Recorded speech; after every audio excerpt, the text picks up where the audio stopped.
Welcome back serial lovers. Meena ஒரு super idea பண்ணி அண்ணாமலை கிட்ட முத்துக்கிட்ட சொல்லி ஓகே சொல்ல சொல்லுங்க அப்படின்னு சொன்னனால முத்துக்கிட்ட அண்ணாமலை பேசுறாரு. அண்ணாமலை சொன்ன ஒரே காரணத்துக்காக முத்துவும் கல்யாணத்துக்கு ஒத்துக்கிறாரு. ஆனா கல்யாணம் நடக்கிறதுக்கு முன்னாடி முத்து இந்த நாட்டை விட்டே போறேன்னு சொல்லி முடிவு பண்ணிடுறாரு. இதுக்கும் ஒரு உள்குத்து இருக்கு. இதை பத்தி இந்த எபிசோடு ப்ரமோ ப்ரெடிக்ஷன்ல நம்ம இன்னைக்கு டீட்டெயிலா பார்க்கலாம். வீடியோக்குள்ள போறதுக்கு முன்னாடி ஞாபகமா நம்ம சேனலை சப்ஸ்கிரைப் பண்ணிட்டு அப்படியே பெல் பட்டனை ஹிட் பண்ணி நோட்டிபிகேஷன்ல ஆளுங்கிற ஆப்ஷனை ஹிட் பண்ணிக்கிங்க. அப்பனா தான் நம்ம போடக்கூடிய வீடியோஸ் உடனுக்குடன் உங்களுக்கு வந்து சேரும். அப்படியே ஞாபகமா லைக்கையும் தட்டி விட்டுட்டு உங்களோட ஃபுல் சப்போர்ட்டை எங்களுக்கு கொடுங்க. உங்களோட ஃபுல் சப்போர்ட் தான் எங்களை வாழ வச்சிட்டு இருக்கு. மீனா இப்படியே விட்டா வேலைக்கு ஆகாது. ஏதாச்சும் ஒன்ன பண்ணி நம்ம முத்துவோட மனசை மாத்தணும்னு நினைக்கிறாங்க மீனாவும். மீனா யோசனை பண்றாங்க, இப்படியே விட்டுக்கிட்டே இருந்தா சீதா வாழ்க்கை தான் வீணா போகும். இவரு கல்யாணம் பண்ண விட மாட்டாரு சீதாவை. சீதாவும் சொல்லியாச்சு, அருணை தவிர வேற யாரையும் கல்யாணம் பண்ணிக்க மாட்டேன்னு சொல்லிட்டா. அதனால வேற வழியே இல்ல, வேற ஒரு பிளானை தான் நம்ம எக்ஸிக்யூட் பண்ணணும் அப்படின்னு முடிவு பண்றாங்க. என்ன பண்ணலாம் அப்படின்னு மாடியில நடந்து கொடுத்துக்கிட்டே பிஸ்கெட் சாப்பிட்டுட்டே யோசனை பண்ணிட்டு இருக்காங்க. அப்பதான் நம்ம மீனாக்கு ஒரு சூப்பரான ஐடியா வருது. இந்த ஐடியா தான் கரெக்ட், இந்த பக்கவா முடிச்சிடலாம் அப்படின்னு முடிவு பண்ணிடுறாங்க மீனா. அதுக்கப்புறம் உடனே சீதாக்கு கால் பண்ணி சீதாவும் போன் அட்டன் பண்றாங்க. சொல்லுங்கக்கா, என்னாச்சுக்கா? இல்ல சீதா, ஒரு முக்கியமான விஷயம் பேசுறோம். நீ இப்ப ஃப்ரீயா இருக்கியா? இல்லக்கா, இப்ப வேலையில இருக்காங்கக்கா. சரி, லஞ்ச் அவர்ல வேணா ஓகேவாக்கா அப்படின்னு சொல்றாங்க சீதா. அதுக்கு மீனா சொல்றாங்க, அதெல்லாம் சரி, எங்க மீட் பண்ணலாம்? நம்ம கோயில வேணா சீதா, வேற எங்கேயாச்சும் ஒரு கோயில் சொல்லு. இல்லக்கா, ஏதாச்சும் ரெஸ்டாரண்ட் போய்க்கலாமா? இல்ல வேண்டாம் சீதா, ரெஸ்டாரண்ட்லாம் எதுக்கு, நம்ம பேசாம கோயிலோ ஏதாச்சும் ஒரு பார்க்லயும் மீட் பண்ணிக்கலாம். ஏக்கா, பேசாம வீட்லயே பார்த்து பேசிக்க வேண்டியதானே? எனக்கு அது தெரியாதா சீதா?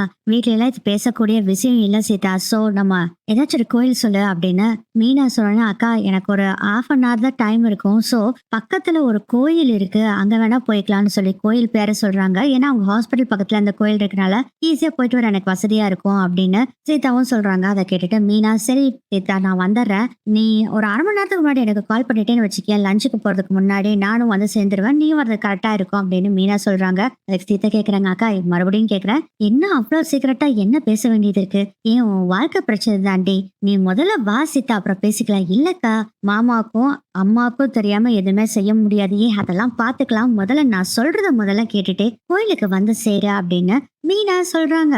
அக்கா, நான் இப்பவும் சொல்றேன், நீ தனியா கூப்பிட்டு பேசுறத பார்த்தா நீ தப்பான முடிவு ஏதோ எடுக்கிறேன்னு நினைக்கிறேன். அதுக்கு மட்டும் நான் ஒத்துக்கவே மாட்டேன். மாமாக்கு தெரியாம எதுவுமே நான் செய்ய மாட்டேன். அட சரிடி, நீ முதல்ல கோயிலுக்கு வா, நான் இப்ப வைக்கிறேன் போன சொல்லிட்டு போனை கட் பண்ணிடுறாங்க மீனா.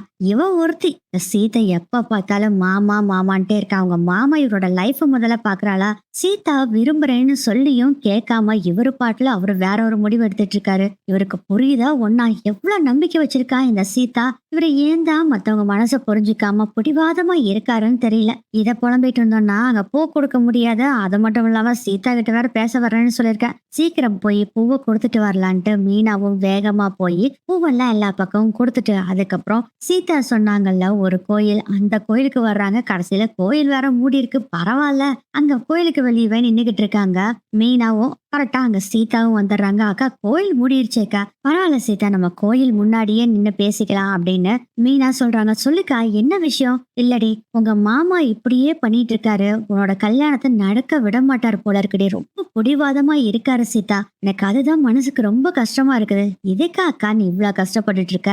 விடுக்கா, மாமா கண்டிப்பா மனசு மாறுவாரு, எனக்கு நம்பிக்கை இருக்கு. எது உங்க மாமாவா? நேத்து என்ன சண்டை போட்டாரு தெரியுமா?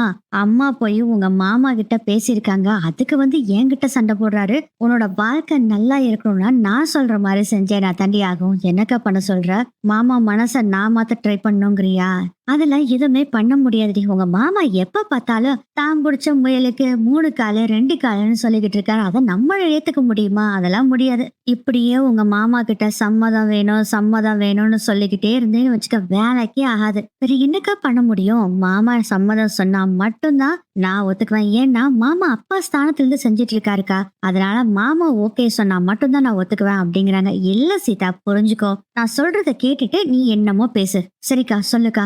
இல்லடி, அதாவது மாமா ஒத்துக்க மாட்டாரு. அதனால நீ, நான், அப்புறம் அருண், அதுக்கப்புறம் அம்மா, அருணோட அம்மா, நம்ம தப்பி. நம்ம மட்டும் போய் இந்த கல்யாணத்த முடிச்சுட்டு வந்துரலாம். அதுக்கப்புறம் உங்க மாமா கிட்ட சொல்லிக்கலாம். அக்கா இந்த வேலையே வேண்டான்னு தானே நான் முதல்ல இருந்து சொல்லிட்டு இருக்கேன். மாமா சம்மதம் சொன்னா தான் நான் கல்யாணமே பண்ணுவேன். அதே மாதிரி அருணை மட்டும் தான் கல்யாணம் பண்ணுவேன். மத்தவங்கள கல்யாணம் பண்ண மாட்டேன். சீதா இது தாண்டி எனக்கு பெரிய பிரச்சனையே. நீ அருணை மட்டும் தான் கல்யாணம் பண்ணுவேன்னு நீ ஒத்த கால்ல நிக்கிற. அவர் என்னடான்னா அருணை கல்யாணமே நீ பண்ணிக்க கூடாதுன்னு ஒத்த கால்ல நிக்கிறாரு. யாரு பக்கம்டி நான் பேசுவேன்? இதுல நியாயமா பார்த்தா இது உன் வாழ்க்கை, உன்னோட இஷ்டப்பட்ட மாதிரிதான் அந்த வாழ்க்கை அமையணும். அதனால நான் சொல்றபடி கேளு. நம்ம மட்டும் போய் கல்யாணத்தை முடிச்சிட்டு வந்துடலாம். உங்க மாமா கண்டிப்பா கோவப்படதான் செய்வாரு. பயங்கரமா கோவப்படுவாரு. என்ன வேணாலும் பண்ணுவாரு. எனக்கு நல்லாவே தெரியும். அப்புறம் கொஞ்ச நாள் தாண்டி அந்த கோவம்லாம். சீதா நீ அருணை பத்தி என்ன நினைக்கிற சீதா? அக்கா அவரை பத்தி என்ன நினைக்கிறேன்னு எனக்கு புரியலக்கா. இல்ல நல்லவரா கெட்டவரான்னு நினைக்கிறேன். அக்கா அவரு ரொம்ப நல்லவருக்கா, பாசமானவருக்கா, எனக்காக என்ன வேணாலும் பண்ணுவாரு. அது தோணுதுல உனக்கு? அதே மாதிரிதான் உங்க மாமாக்கு அவரு ரொம்ப கெட்டவரு, ரொம்ப கொடூரமானவரு, உன்னை கொடுமைப்படுத்த போறாருன்னு அவருக்கு தோணுது. என்ன பண்ண முடியும்? அவரு ஒத்துக்க மாட்டாரு. நீ என்ன சொன்னாலும் சரி. நீ ஃபர்ஸ்ட் கல்யாணத்தை முடி. அதுக்கப்புறம் மாமா கிட்ட அருணை பத்தி நம்ம கொஞ்சம் கொஞ்சமா சொல்லலாம். இல்ல அருண் செய்யற நல்லதெல்லாம் பார்த்துட்டு அருண் நல்லவருன்னு உங்க மாமாவே புரிஞ்சுக்கிறதுக்கும் வாய்ப்பு இருக்கு சீதா. அதனால நான் சொல்ற மாதிரி கல்யாணத்தை நடத்திடலாம். அக்கா இதுக்கு வாய்ப்பே இல்ல. எனக்கு என் மாமா முக்கியம். அவர் தான் என்னோட அப்பா ஸ்தானத்துல நான் வச்சிருக்கேன். அதனால இதுக்கு வாய்ப்பே இல்லக்கா. இதை விட்டுட்டு நீ என்ன பேசுறியோ பேசு. நான் நின்னு கேக்குறேன். இத பேசுறேன்னா நான் கிளம்புறேன் அப்படிங்கிறாங்க. சீதா நில்லுடி அப்படிங்கிறாங்க. மீனா அக்கா அதெல்லாம் முடியாது. வேற ஏதாச்சும் பேசுறேன்னா நான் நிக்கிறேன். சரி போய் தொலை அப்படின்னு மீனா சொல்றாங்க. போறேன் அப்படின்ட்டு சீதாவும் அங்க இருந்து கிளம்பிடுறாங்க. இப்ப என்னடா இவ்வளவும் கை கொடுக்கவே மாட்டேங்கிறா, என்ன பண்றது அப்படின்னு குழப்பத்துல இருக்காங்க. சரி நேரா அம்மாட்ட பேசிடலாம் அப்படின்னு முடிவு பண்றாங்க. அவங்க அம்மாட்டையும் போய் இந்த விஷயத்த பேசுறாங்க. அவங்க அம்மாவுக்கும் பயங்கர கோவம் வருது. என்னடி நினைச்சிட்டு இருக்க? மாப்பிள்ளை எதிர்த்துக்கிட்டு சீதாக்கு கல்யாணம் பண்ணி வைக்க பாக்குறியா? இதெல்லாம் தப்பா தெரியல உனக்கு அப்படின்னு சொல்லும் போதே கரெக்டா அங்க சத்யா வர்றாரு. என்னக்கா ஆச்சரியமா இருக்கு, இந்நேரத்துல வந்திருக்கு, பூ கொடுக்க போகலையா? நீங்க சத்யா போயிட்டு வர, வெளியே கொஞ்சம் வேலை இருந்ததுக்கா போயிட்டு வந்தேன். சத்யா உங்ககிட்டயும் பேசணும்னு தான் வந்தேன் அப்படின்னு சொல்லுவோம். ஆமாண்டி இவனையும் மனசை கழிச்சு விடு. உங்க மாமாக்கு எதிராக எல்லாத்தையும் திருப்பி விட்டுரு. அப்புறம் உன் வாழ்க்கை அந்த இடத்துல தான் தொங்கும் போமா. நீ என்னதான் சொன்னாலும் அவர் என்னை விட்டு கொடுக்க மாட்டாருமா. என் வாழ்க்கைய பத்தி நீ கவலைப்படாதம்மா. நான் சொல்றத முதல்ல கேளு. அக்கா என்னக்கா அம்மா கிட்ட சொல்லிட்டு இருந்தா? இல்லடா சீதாவும் அருணுக்கும் 2 பேத்துக்கும் கல்யாணம் பண்ணி வச்சிடலான்னு சொல்றேன். உங்க மாமாக்கு தெரிய வேண்டாம்னு சொல்றேன். ஏன்னா அவர் ஒத்துக்க மாட்டாரு அப்படின்னு சொல்லவும், அக்கா இது தப்பா இருந்தாலும் நல்ல ஐடியா தான்க்கா. ஆனா மாமா என்ன சொல்லுவாருன்னு தெரியல. ஏற்கனவே பயங்கர கோபத்துல இருக்காரு. நானும் அம்மாவும் போய் பேச போனோம்க்கா. பயங்கர கோபத்துல இருந்தாருக்கா. இதுக்கு வாய்ப்பு கொஞ்சம் கம்மி தான் அப்படிங்கும் போதே திடீர்னு ஒரு யோசனை வருது சத்யாக்கு. ஏக்கா நான் உன்னை சொல்லட்டுமா? அண்ணாமலை மாமா சொன்னார்னா கண்டிப்பா முத்து மாமா கேட்பாருக்கா. ஏற்கனவே மாமா கிட்ட இந்த விஷயத்த சொல்லிட்டேன். அவரும் என்ன சொன்னாருன்னா நல்ல மாப்பிள்ளைய இருந்தா பண்ணி வைக்க வேண்டியதானே சீதாக்கு அப்படின்னு சொன்னாரு. இதை கேட்டுட்டு உங்க மாமா சொல்லிட்டு இருக்கிறாரு. அதான் அப்பாவே சொல்லிட்டார்ல நல்ல மாப்பிள்ளைய இருந்தான்னு. அவன் தான் நல்ல மாப்பிள்ளையே இல்லையே. உங்க மாமா இப்படி சொல்றாரு, நான் என்னடா பண்றது அப்படின்னு சத்யா கிட்ட சொல்றாங்க. அக்கா இதுதாங்க செம்ம ஐடியா. அண்ணாமலை மாமா தான் கரெக்டான கீ. மாமா சொன்னார்னா முத்து மாமா கண்டிப்பா கேட்பாரு. நீ வேணாலும் பாத்துக்கோ அப்படிங்கிறாங்க. நீ அப்படியே சொல்ற? ஆமாக்கா. ஆமா மீனா, சத்யா சொல்றது உண்மைதான். அண்ணாமலை அண்ணன் மட்டும் சொன்னாருன்னா ஓகே சொல்லிடுவாரு மாப்பிள்ள. நீ எதுக்கும் அண்ணாமலை அண்ணன் கிட்ட போய் ஒரு தடவை கேள அப்படின்னு சொல்றாங்க. சரிம்மா நான் ஒரு தடவை போய் மாமா கிட்ட பேசுறேன். ஆனா இவர் இருக்கிறப்ப பேசக்கூடாதுமா. இவர் சவாரிக்கு போவார்ல, நான் மாமாட்ட பேசிட்டு உனக்கு சொல்றேன் அப்படின்ட்டு வீட்டுக்கு வந்துடுறாங்க சீதா. சீதா ஒரே டென்ஷன்ல இருக்காங்க. பேசலாமா வேண்டாமா, இது கரெக்டான சமயமானு பாத்துட்டு இருக்காங்க. குறுக்க மறுக்கான்னு நடந்துகிட்டே இருக்கிறத பாக்குறாங்க விஜயா. பொட்டி போட்ட பூனை மாதிரி குறுக்கான் நடுக்கான் நடந்துகிட்டே இருக்க. என்ன விஷயம் நடக்குது அப்படின்னு கேக்குறாங்க. அதெல்லாம் ஒண்ணு இல்லத்த. சமையல் பண்ணியா? நைட்டுக்கு சாப்பிடறதுக்கு என்ன செஞ்ச? அத்தை சாம்பார் பண்ணியாச்சு, இட்லி ஊத்திடுவேன். எல்லாரும் வந்தீங்கன்னா இட்லி ஊத்திடுவேன். இங்க பாரு, இட்லி ஊத்திடுவேன் எல்லாம் சொல்லக்கூடாது. ஊத்தி வச்சுட்டு ஹாட் பாக்ஸ்ல வச்சு சுட சுட அப்படியே என்னை கூப்பிட்டு பரிமாறணும் அப்படின்னு சொல்றாங்க. சரி சரி அத்தா அப்படின்னு சொல்றாங்க. மீனா அப்புறம் என்னடி நின்னுகிட்டு சரி சரி சொரின்ட்டு இருக்கிற, போய் இட்லியை ஊத்து போ போ போ அப்படின்னு அனுப்பிச்சு விடுறாங்க. விஜயா வேற ரொம்ப கவலைப்பட்டுட்டு இருக்காங்க. முதல்ல இந்த நீத்து ரெஸ்டாரண்ட்ல வேலை செய்யக்கூடிய நம்ம மக ரவிய முதல்ல அங்கிருந்து வேலையை விட்டு தூக்கணும். அப்பனா தான் எல்லாமே சரியா வரும். ஏன்னா எப்ப பார்த்தாலும் ரவி மாதிரி ஆள் வேணும், ரவி மாதிரி ஆள் வேணும்னா மனோஜுக்கு எப்படி இந்த நீத்துவ கல்யாணம் பண்ணி வைக்கிறது அப்படின்னு அவங்க ஒரு கவலைப்பட்டுக்கிட்டு இருக்காங்க. மீனா இட்லி ஊத்தி வச்சுக்கிட்டே யோசனை பண்ணிட்டு இருக்காங்க. மாமா கூட பேசலாம்னு நினைச்சா இந்த அத்தை வேற இருக்காங்க. பேச முடியலையே, என்ன பண்றது? சரி நாளைக்கு பேசிக்கலாம், இன்னும் கொஞ்ச நேரத்துல எப்படி இருந்தாலும் அவர் வந்துருவாரு. அப்புறம் நம்ம பேசிட்டு இருந்தோம்னா பெரிய பிரச்சனை பண்ணுவார், வேண்டான்னு முடிவு பண்ணிடுறாங்க மீனா. அதுக்கப்புறம் எல்லாத்துக்கும் சாப்பாடு பரிமாறுறாங்க, எல்லாம் படுக்க போயிடுறாங்க. முத்து லேட்டாகி தான் வர்றாரு. முத்து வந்தோடனே மீனா எதுவுமே சொல்லல, சாப்பாடு பரிமாறிட்டு இருக்காங்க, நார்மலா தான் பேசிட்டு இருக்காங்க. இதெல்லாம் பார்த்தோன்னே என்ன என் பொண்டாட்டி எதுவுமே சொல்ல மாட்டேங்கிறா, என்னங்க சொல்லணும்? வேற ஒண்ணும் இல்ல, வந்தோடனே சீதா விஷயம் தான் பேசுவேன், என்னோட மூட அப்செட் பண்ணுவேன். பட் இன்னைக்கு ரொம்ப அமைதியா எப்பயும் போல சந்தோஷமா பேசிட்டு இருக்க, என்ன வச்சு மீனா நீ அதை ட்ராப் பண்ணிட்டியா அந்த விஷயத்த அப்படின்னு சொல்லவும், ஏங்க இந்த விஷயத்த விட்டுருங்க, கொஞ்ச நாளைக்கு தள்ளி போட்டுட்டு அப்புறம் நம்ம பேசிக்கலாம் அப்படின்னு சொல்றாங்க மீனா. இப்ப சொன்னியே இதுதான் கரெக்டான வார்த்தை. சரி மீனா அப்படியே பண்ணிக்கலாம், விட்டு சீதாவுக்கும் கொஞ்சம் ஸ்பேஸ் கொடுக்கலாம், அவ கொஞ்சம் இதுல இருந்து ரிலீவ் ஆகி வரட்டும், அதுக்கப்புறம் நம்ம என்னனாலும் பேசிக்கலாம் அப்படின்னு முடிவு பண்ணிடுறாரு முத்து. அப்புறம் காலையில ஆகுது, முத்து சவாரிக்கு போயிட்டு வரேன்னு கிளம்பிடுறாங்க. ஒவ்வொருத்தரும் அவங்கவுங்க வேலைக்கு போறாங்க. பரத கிளாஸ்க்கு போயிட்டு வர்றேன்னு சொல்லிட்டு விஜயாவும் அங்க இருந்து கிளம்பிடுறாங்க. இதுதான் நல்ல சமயம் அப்படின்னு முடிவு பண்றாங்க மீனா. அண்ணாமலைக்கு காஃபி கொண்டு வந்து கொடுக்குறாங்க. மாமா உங்ககிட்ட கொஞ்சம் பேசணும். என்னம்மா சொல்லுமா? சீதா விஷயம் தான் மாமா. சீதா விஷயமா? என்னாச்சுமா? இல்ல மாமா, அருண் ரொம்ப நல்லவர் தான் மாமா. நான் ஏற்கனவே சொன்ன மாதிரி இவருக்கும் அருணுக்கும் கொஞ்சம் மனஸ்தாபம் இருக்கு, சண்டையும் நிறைய வந்திருக்கு, உங்களுக்கே தெரியும். அது என்னமோ தெரியல, இவரும் அவரும் மீட் பண்றப்போ ஏழாம் பொருத்தமாவே இருக்குது மாமா. எப்ப பார்த்தாலும் ரெண்டு பேரும் ஒன்னாவே சேர்ந்துக்க மாட்டேங்கிறாங்க. சோ என்ன பண்றதே தெரியல மாமா, எப்படி இவரை சம்மதிக்க வைக்கிறதே தெரியல. நான் குழம்பிட்டு இருக்கும் போதுதான் சத்யா ஒரு ஐடியா கொடுத்தா மாமா. என்னமா ஐடியா கொடுத்தா? மாமா எங்க வீட்டுல இருக்க எல்லாத்துக்குமே அருணா ரொம்ப ரொம்ப பிடிச்சிருக்கு, பட் இவருக்கு மட்டும் தான் பிடிக்கவே இல்ல மாமா. அம்மா சீதாலாம் அவ்வளவு ஒண்ணும் முட்டாள் இல்லம்மா, அந்த புள்ள நல்லா பார்த்துதாம்மா பழகி இருக்கும். எனக்கும் புரியுது மாமா, அவர் சீதாவை வச்சு நல்லா பாத்துக்குவாருன்னு எனக்கும் நம்பிக்கை இருக்கு. ஆனா இவருக்கு அந்த நம்பிக்கையே வர மாட்டேங்குது மாமா. இவரு பாக்குற மாப்பிள்ளைகளும் எனக்கு திருப்தியே இல்ல. சீதாவும் சொல்லிட்டா மாமா, கல்யாணம் பண்ணா அருணதான் கல்யாணம் பண்ணுவேன், இல்லாட்டி கல்யாணமே வேண்டான்னு சொல்லிட்டா மாமா. அப்புறம் என்னம்மா அவளும் இப்படி சொல்றா? நீ இவனையெல்லாம் பாக்காதம்மா, சீதாக்கும் அருணுக்கும் பேசாம கல்யாணம் பண்ணி வச்சிரு அப்படின்னு சொல்றாரு அண்ணாமலை. மீனா சொல்றாங்க, மாமா அதுக்கு உங்களோட ஹெல்ப் தேவைமா? என்னோட ஹெல்ப்பா? என்னமா செய்யணும் சொல்லு, தாராளமா செய்யறேன். அது ஒண்ணு இல்ல மாமா, அவர் வந்தோடனே நீங்க தான் அவர்கிட்ட பேசி கல்யாணத்துக்கு ஒத்துக்க வைக்கணும். நானா என்னமா சொல்றேன்? ஆமா மாமா, கண்டிப்பா இவர் ஒத்துக்கவே மாட்டாரு. நீங்க மட்டும் ரெண்டு மிரட்டி சரின்னு சொல்லுடான்னு சொன்னா கண்டிப்பா ஒத்துக்குவாரு மாமா. நீங்க தான் அதுக்கு ஹெல்ப் பண்ணணும். அம்மா இது என்னமா ஹெல்ப் எல்லாம் சொல்லிக்கிட்டு இருக்க? தாராளமா பண்றேன், முத்து வரட்டும், நான் இன்னைக்கே பேசுறேன் அப்படின்னு சொல்றாங்க அண்ணாமலை. ரொம்ப தேங்க்ஸ் மாமா அப்படின்னு மீனா சொல்றாங்க. விடுமா, இதுக்கெல்லாம் எதுக்கு தேங்க்ஸ்? முத்து வந்தானே என்னை வந்து பார்க்க சொல்ல. ஐயோ மாமா வேண்டாம் மாமா, நான் ஏதோ சொல்லிதான் நீங்க அவர்கிட்ட பேசுறீங்கன்னு மாதிரி இருக்க வேண்டாம் மாமா, நீங்களா அதை பேசுற மாதிரி பேசுங்க அப்படின்னு மீனா சொன்னோடனே, நீ சொல்றதும் வாஸ்தவம் தான், நான் அதே மாதிரி பேசிக்கிறேன்னு சொல்லிடுறாரு அண்ணாமலை. சரி மாமா, இந்த விஷயத்த நான் வீட்டுல போய் சொல்லிட்டு அப்படியே பூ கொடுத்துட்டு வந்துடுறேன் அப்படின்னு சொல்லி மீனா அங்க இருந்து கிளம்பிடுறாங்க. அதுக்கப்புறம் நேரா அவங்க அம்மா வீட்டுக்கு போறாங்க. அவங்க அம்மா கிட்ட இந்த சந்தோஷமான விஷயத்த சொல்றாங்க. இதை கேட்டோன்னே அவங்க அம்மாவுக்கு அவ்வளவு ஹாப்பி ஆயிருது. நிஜமா தான் சொல்றியா மீனா அப்படின்னு கேக்குறாங்க. ஆமாமா, நம்ம இனி கவலைப்பட வேண்டாம், மாமா எல்லாம் பாத்துக்குவாங்க அப்படின்னு சொல்றாங்க. சத்யா சொல்றாரு, ஆமாக்கா நீ கவலையே பட வேண்டாம், மாமா எல்லாம் பார்த்து முத்து மாமாவை சரி பண்ணிடுவாரு அப்படின்னு சொல்றாங்க. இதெல்லாம் கேட்டா சீதா அன்னைக்குன்னு பார்த்து வேலைக்கு போகாம வீட்டுலதான் இருக்காங்க. சீதா கேக்குறாங்க, இதெல்லாம் சரி வருமாக்கா அப்படின்னு கேக்குறாங்க. அதெல்லாம் சரி வரும் சீதா, நீ பேசாம இரு, எல்லாம் நாங்க பாத்துக்கிறோம், நீ கவலைப்படாத அப்படின்னு சொல்லிடுறாங்க. வீட்டுல எல்லாருமே செம்ம ஹாப்பியா இருக்காங்க. உடனே நான் இதை அருண் கிட்ட கூப்பிட்டு சொல்லட்டுமா அப்படின்னு கேக்குறாங்க.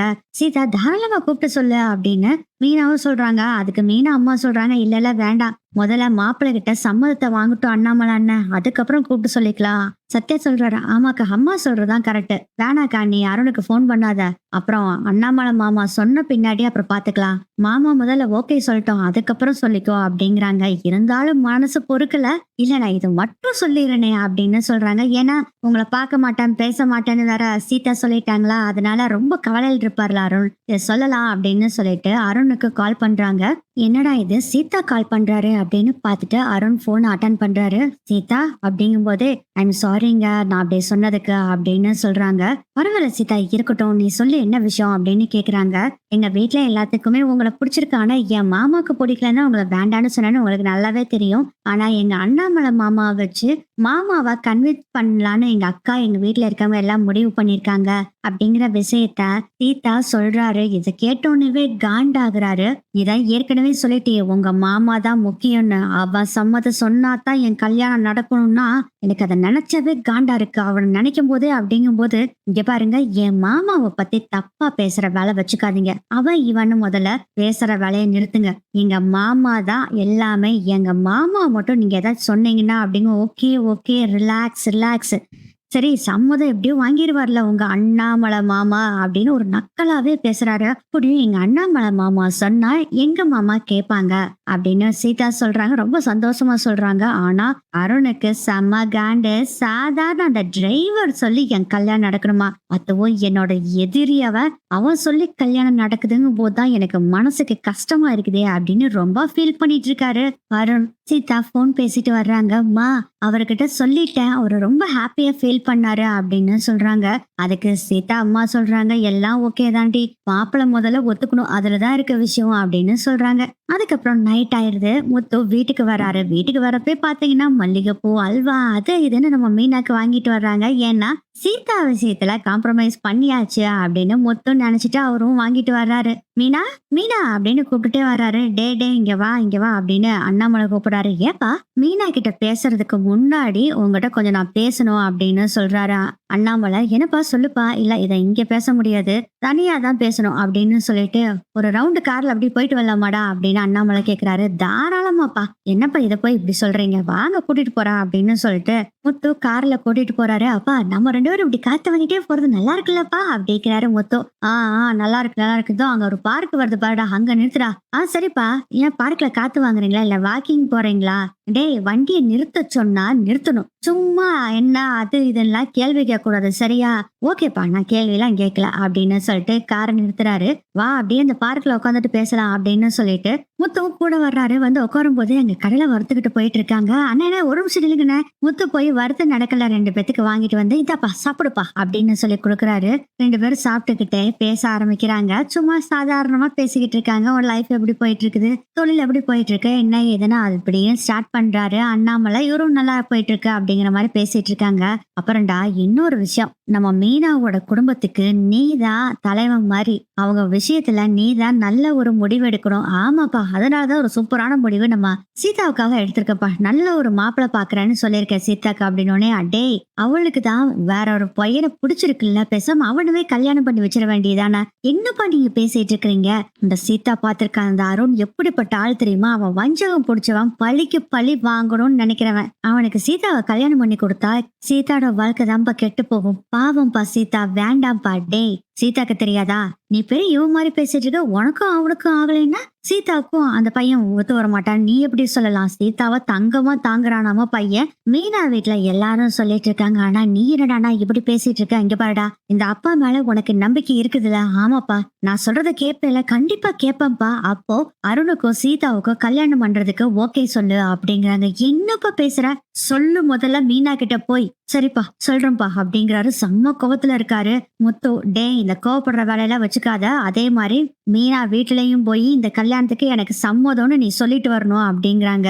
அப்பா நீ சொல்றத சரி, ஆனா எனக்கு ஒரே ஒரு பதில் மட்டும் நீ சொல்லணும். என்னடா?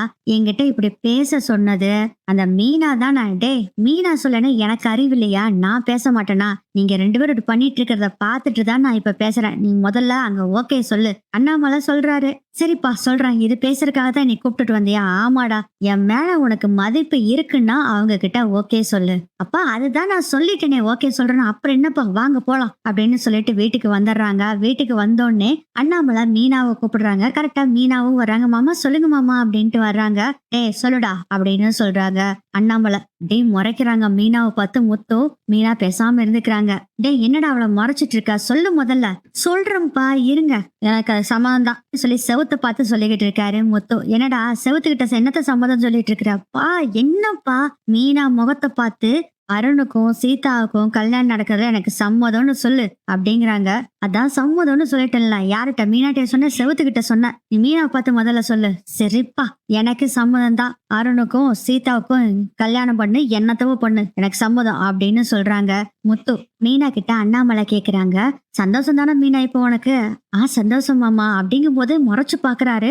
என்னப்பா அப்ப இவ சொல்லிதான் செஞ்சியா? டேய், அவ சொல்ல வேண்டிய அவசியமே இல்லடா, நான் தாண்டா இதெல்லாம் பேசணும்னு ஏற்கனவே சொல்லிட்டேன்ல, விடுறா. சரி முத்து, நீ மீனாவை கூட்டிட்டு போய் மீனா அம்மா வீட்டுல போய் இந்த விஷயத்த சொல்லிட்டு வந்துரு, சரியா முத்து?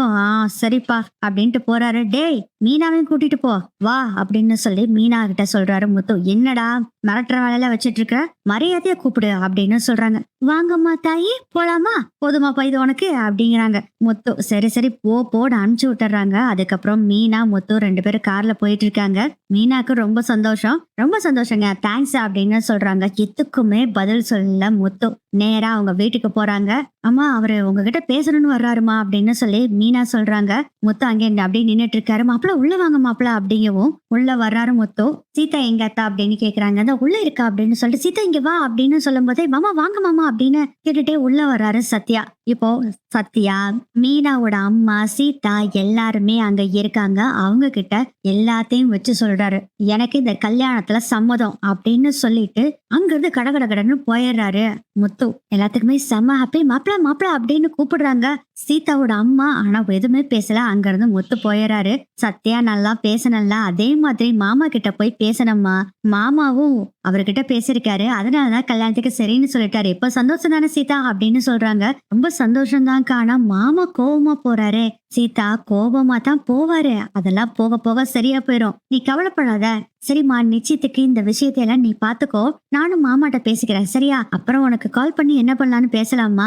சரிம்மா, அவர் கீழே வெயிட் பண்ணிட்டு இருப்பாரு, நான் போறேன் அப்படின்னு சொல்லிட்டு மீனா போறாங்க. கீழே பார்த்தா அங்க முத்துல கார் எடுத்துட்டு ஏற்கனவே கிளம்பிட்டாரு. செம்ம காண்டாகுது மீனாக்கு. உடனே முத்துவுக்கு கால் பண்றாங்க மீனா. போனே அட்டன் பண்ணல முத்து. செம்ம காண்டில மீனா மறுபடியும் அவங்க வீட்டுக்கு வர்றாங்க. என்ன மீனா நீ மட்டும் வர்ற, என்னாச்சு? அவர் பாட்டுல வண்டி எடுத்துட்டு போயிட்டாருமா அப்படின்னு மீனா சொல்றாங்க. அதை தாண்டி சொன்ன, வேண்டாண்டி, அவ கோவமா இருக்காரு அவரு, வேண்டாம் இந்த கல்யாணம் வேண்டாம் அப்படின்னு மீனாவோட அம்மா சொல்றாங்க. அம்மா நீ கொஞ்சம் பேசாம இருமா அப்படிங்கும் போது சீதா சொல்றாங்க, ஆமாக்கா மாமா கோவமா இருக்காரு. ஐயோ சீதா, நான் ஏற்கனவே சொன்னல சீதா, எத்தனை தடவை சொல்றது, அவர் அப்படிதான் கோவமா இருப்பாரு, ஆனா கொஞ்சம் கொஞ்சம் எல்லாமே சரியா போயிருக்கு, கவலைப்படாத அப்படின்னு சொல்லிட்டு, சரி சத்யா எனக்கு வீட்டுல கொண்டு போய் விட்டுட்டா அப்படின்னு மீனா சொல்றாங்க. சரி வாக்கா விடுறா அப்படின்னு சத்யா கூட்டிட்டு போறாரு. வீட்டுல இறக்கி விட்டுட்டு சத்யா சொல்றாரு, அக்கா மாமாவை நீதான் எப்படியாச்சும் சமாதானப்படுத்தணும் காண்டி, அதெல்லாம் நான் பாத்துக்கிறேன்டா, நீ முதல்ல அம்மா கிட்ட போய் சொல்லு, அருணோட அவங்க அம்மா கிட்ட இந்த விஷயத்த சொல்ல சொல்லு அப்படிங்கிறாங்க. சரிக்கா நான் சொல்றேன் அப்படின்னு அங்க இருந்து கிளம்பிடுறாரு சத்யாவும். அதுக்கப்புறம் என்ன பண்றாங்கன்னா நேரா வீட்டுக்குள்ள வர்றாங்க. மீனா மட்டும் வர்றத பார்த்துட்டு அண்ணாமலை கேக்குறாரு, என்னம்மா நீ மட்டும் வர, முத்துவ காணோம் அப்படின்னு அண்ணாமலை கேட்டோன்னே, மாமா அவரு பாட்டுல வீட்டுல வந்து இது கல்யாணத்துக்கு சம்மதம்னு சொல்லிட்டு அவரு பாட்டுல போயிட்டாரு மாமா, நான் கீழே வந்து பாக்குறேன் அவரை காணோம் மாமா அப்படின்னு சொல்றாங்க மீனா. சரி சரி, அவன் கோவத்துல இருப்பாமா, அப்புறம் எல்லாம் சரியா போயிரு விட்டுரு அப்படின்னு சொல்றாரு அண்ணாமலை. ஆமா மாமா, நானும் அப்படித்தான் நினைச்சிட்டு விட்டுட்டேன் அப்படின்னு சொல்லிட்டு மீனா போய் வேலையெல்லாம் பார்த்துட்டு இருக்காங்க.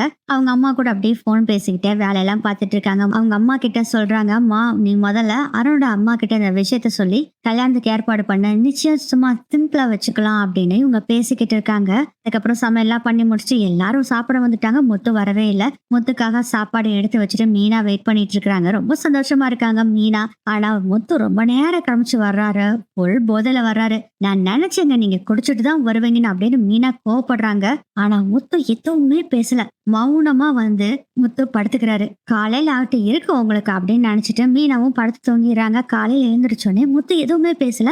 மீனா எழுந்திருச்சு காஃபி போட்டுட்டு இருக்காங்க. ஆனா முத்து அங்க இருந்து கிளம்பி சவாரிக்கு போயிடுறாரு. மீனா காஃபி போட்டுட்டு வந்து பாக்குறாங்க. பார்த்தா முத்துவை காணோம், எங்க போயிருப்பாருன்னு மாடியில எல்லாம் போய் பாக்குறாங்க. முத்துவுக்கு கால் பண்றாங்க மீனா, ஆனா போனை அட்டன் பண்ணவே இல்லை. அண்ணாமலை கரெக்டா இப்போ வர்றாரு. மீனா அப்படியே தேடிட்டு ரொம்ப டென்ஷனா இருக்கிறத பார்த்துட்டு, என்னாச்சுமா ஏன் டென்ஷனா இருக்கா? ஒண்ணு இல்ல மாமா, என்னங்க மாமா காஃபியை குடிக்க அப்படின்னு காஃபியை குடிக்கிறாங்க.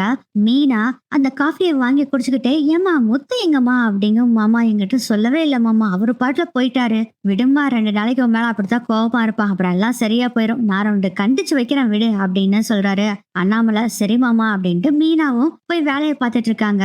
முத்து என்ன பண்றாருன்னா வீட்டுக்கு வர்றாரு. ஆனா மீனா செய்யற சமையல் எதுவுமே சாப்பிடுறது இல்ல, எதுவுமே மீனா கிட்டயும் பேசுறது இல்ல. இதெல்லாம் கவனிச்சுக்கிட்டு இருந்த அண்ணாமலை, டே இங்க வா சொல்லுப்பா, என்னடா நினைச்சுக்கிட்டு இருக்க? நானும் பாத்துக்கிட்டு தான் இருக்கேன். மீனா செஞ்ச சமையல சாப்பிட மாட்டேங்கிற, மீனா சொன்னா எதுவும் பதிலும் சொல்ல மாட்டேங்கிற, நீ பாட்டுல போயிட்டு இருக்கிற. என்ன நேத்து பேசுனது உனக்கு அவ மேல கோவமோ அப்படின்னு கேக்குறாரு அண்ணாமலை. அதெல்லாம் ஒண்ணு இல்லப்பா, இங்க வேற இந்த கோபத்தை வச்சிட்டு இருக்க வேலையில வைக்காத. அந்த கல்யாணத்துக்கு வேண்டியது எல்லாத்தையும் நீ தான் செஞ்சு கொடுக்கணும், அவங்க கூடயே இருக்கணும், சரியா அப்படின்னு சொல்றாரு. என்னப்பா, அதான் நான் சம்மதம் சொல்லிட்டேன்ல, அவங்க என்னமோ பண்ணிக்கிட்டோம் அப்படின்னு முத்து சொல்றாரு. டே முத்து, நான் சொல்றத கேப்பேல்ல, நீ சொல்றத கேட்டுட்டு தானப்பா இந்த கல்யாணத்துக்கு சம்மதம் சொல்லியிருக்கேன் அப்படின்னு சொல்றாரு. முத்து, இந்த கல்யாணத்துக்கு தேவையானது எல்லாத்தையும் நீ தான் செஞ்சு கொடுக்கணும், கூடவே இருந்து அவங்களுக்கு தேவையானதெல்லாம் செஞ்சு கொடுக்கணும், சரியா அப்படின்னு சொல்லவும், சரிப்பா செய்யறேன் அப்படின்னு சொல்லிடுறாங்க. அண்ணாமலை சொல்லிட்டாருன்னு ஒரே ஒரு விஷயத்துக்காக மீனா கிட்ட தான் பேசலே தவிர பட் சத்யா கிட்டயும் அவங்க அத்தை கிட்டயும் பேசுறாரு. என்னென்ன வேணுமோ எல்லாத்தையும் சத்யா மீனா யாரையுமே கூப்பிடாம அவரு எல்லாத்தையும் செய்யறாரு. மீனா அவங்க அம்மா என்ன நினைச்சுக்கிறாங்கன்னா, பரவாயில்ல மாப்பிள்ள கொஞ்சம் கொஞ்சமா மாறிட்டு இருக்காரு அப்படின்னு நினைக்கிறாங்க.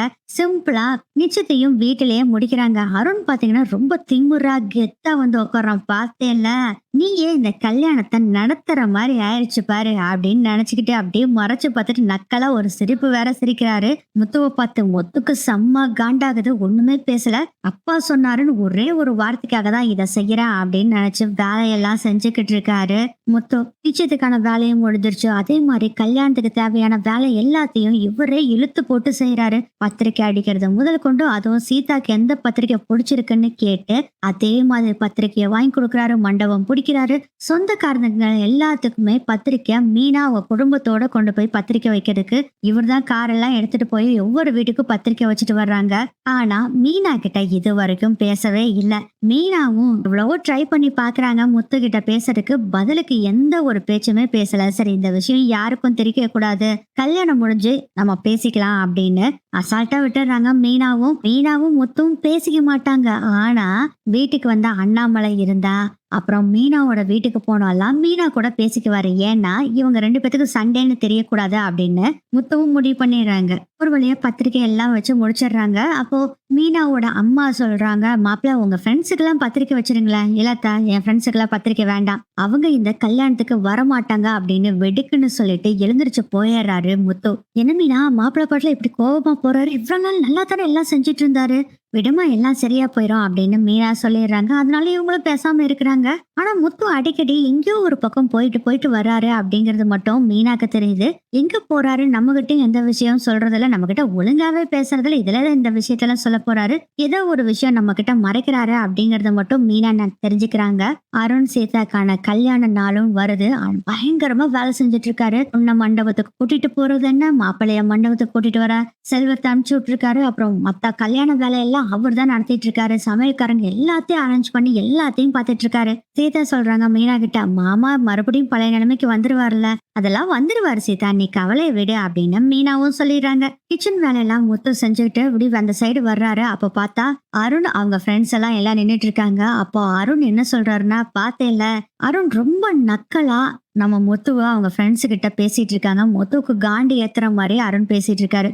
என்னமோ கல்யாணத்தை நடத்த விட மாட்டேன்னு யாரோ ஒருத்தர் சொல்லிக்கிட்டு இருந்தாங்க. கடைசியில பார்த்தா அவனுக்கு விருப்பம் இல்லாமயே சம்மதம் வாங்கிட்டாங்க. பாத்தியா, இது தாண்டா நானு அப்படின்னு நக்கலா பேசிட்டு இருக்காரு அருண். அந்த சைடு போன முத்து அப்படியே கட்டுப்பா நின்னுக்கிட்டு இருக்காரு. அப்படியே அருண் முத்து கிட்ட வர்றாரு. என்ன அப்படி கடுப்பா இருக்குதோ, டே மாப்ப, இன்னும் சில மணி நேரத்துல சீதா காலத்துல நான் தாலியை கட்டிடுவேன், அப்புறம் என்னோட அதிகாரம் தான், நீ வேற சாதாரண டிரைவர் ஆச்சா, அந்த வீட்ல இருந்து உன்னை எப்படி பிரிக்கிறான் பாரு, என்ன வாடா, சீதாவை கல்யாணம் பண்ண விடாம என்னென்ன பண்ணுன, அது மட்டும் இல்லாம 2 தடவை என்ன சஸ்பெண்ட் ஆக வச்சிருக்க, உன்னை நான் சும்மா விட்டுருவேன்னு நினைச்சியாடா, விடவே மாட்டேன், பள்ளிக்கு பள்ளி வாங்குறேன் பாரு, சீதா காலத்துல மட்டும் நான் தாலி கட்டுனேன்னு வச்சுக்கோ, அப்புறம் இருக்குடா உனக்கு ஆப்பு அப்படின்னு சொல்றாரு. இதெல்லாம் கேட்டுட்டு முத்து எதுவுமே பேசல.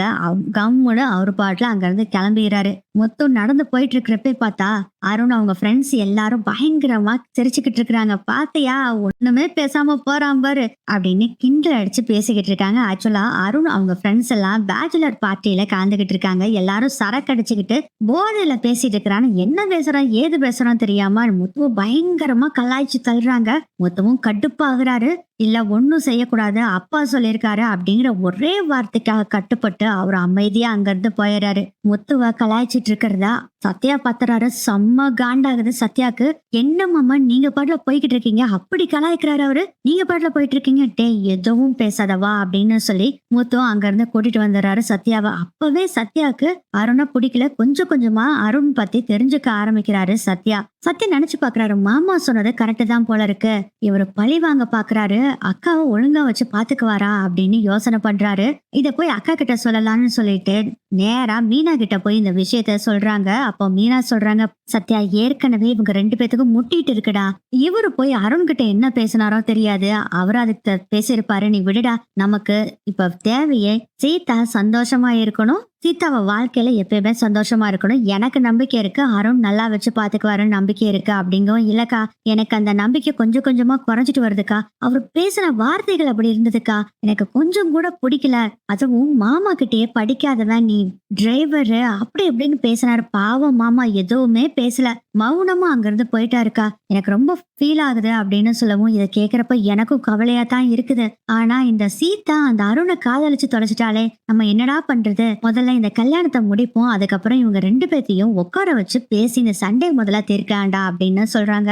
அதை கேட்டு ஓகே அப்படிங்கிற நிலைமைக்கு வந்துடுறாரு. மீனாவோட அம்மா வர்றாங்க. என்னடி அக்காவும் தம்பி என்னமோ குசு குசுன்னு பேசிட்டு இருக்கீங்க? அதெல்லாம் ஒண்ணு இல்லம்மா, இங்க என்னென்ன வேலை இருக்குன்னு பாத்துட்டு கேட்டுட்டு இருந்தா அதான் அப்படின்னு சொல்றாங்க மீனா. அதுக்கு அவங்க அம்மா சொல்றாங்க, என்னடி பேசிட்டு இருக்க, நமக்கு ஏதாச்சும் வேலையை மாப்பிள்ளை கொடுத்தா வச்சிருக்காரு, அத்தனையும் செஞ்சுட்டாரு அவரே. எனக்கு மாப்பிள்ளை நினைக்கிறப்ப ரொம்ப பெருமையா இருக்குடி. உனக்கு மாப்பிள்ளை புருஷனா கிடைச்சதுக்கு நான் கொடுத்து வச்சிருக்கணும். எந்த காலத்துல புண்ணியம் செஞ்சனா உனக்கு இது மாதிரி ஒரு புருஷன் கிடைச்சிருக்கா அப்படின்னு சொல்லிட்டு, சீதாவோட வாழ்க்கையும் நல்லா இருக்கணும், சீதாவுக்கு வந்திருக்க மாப்பிள்ளையும் நல்ல மாப்பிள்ளை நல்லா சீதாவை பாத்துக்குவாருன்னு எனக்கு நம்பிக்கை இருக்கு. என்ன மாப்பிள்ளையும் சீதா மாப்பிள்ளையும் 2 பேரும் இப்படி சண்டை போட்டுட்டு இருக்காங்க, இது முதல்ல சரி பண்ணும்டிமா. அதெல்லாம் கல்யாணம் முடியட்டும், நம்ம கூப்பிட்டு 2 பேத்தையும் பிரச்சனையை தீர்த்து வச்சிடலாம் விடுமா அப்படின்னு சொல்றாங்க மீனா. உன்னை தம்பி தாண்டி இருக்கேன், அதெல்லாம் பாத்துக்கலாம் விடுமா அப்படின்னு பேசிட்டு அப்புறம் எல்லாம் படுத்து தூங்க போயிடுறாங்க.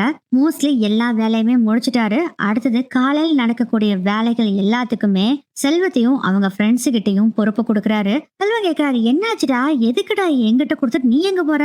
டேய் சொன்னதை மட்டும் செய், காலையில எல்லாமே சாப்பாடு முதல் கொண்டு பரிமாறுறது வரவேற்கிறது எல்லாமே கரெக்டா நடக்கணும் சரியா?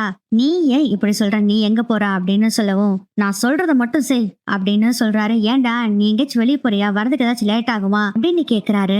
செல்வம் அப்படியே திரும்பி பார்த்துட்டு அப்படியே ஒரு சிரிக்கிறாரு. செல்வத்துக்கிட்ட வர்றாரு முத்து. டேய் உன்ன மாதிரி ஒரு நண்பன் கிடைக்கிறதுக்கு நான் ரொம்ப கொடுத்து வச்சிருக்கணும்டா, ரொம்ப நன்றிடா எல்லாத்துக்குமே அப்படின்னு சொல்றாரு. என்னடா ஆச்சு, ஏன் இப்படி பேசுற?